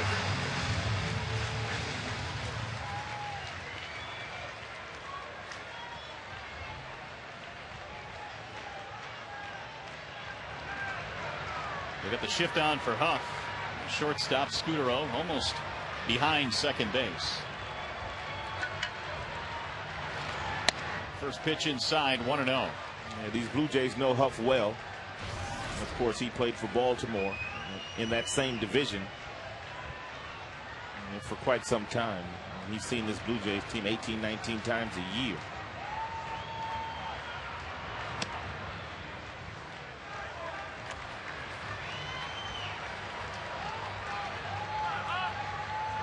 Two 2-0 on Huff. He is 2 for 5 career against Frazier with a strikeout.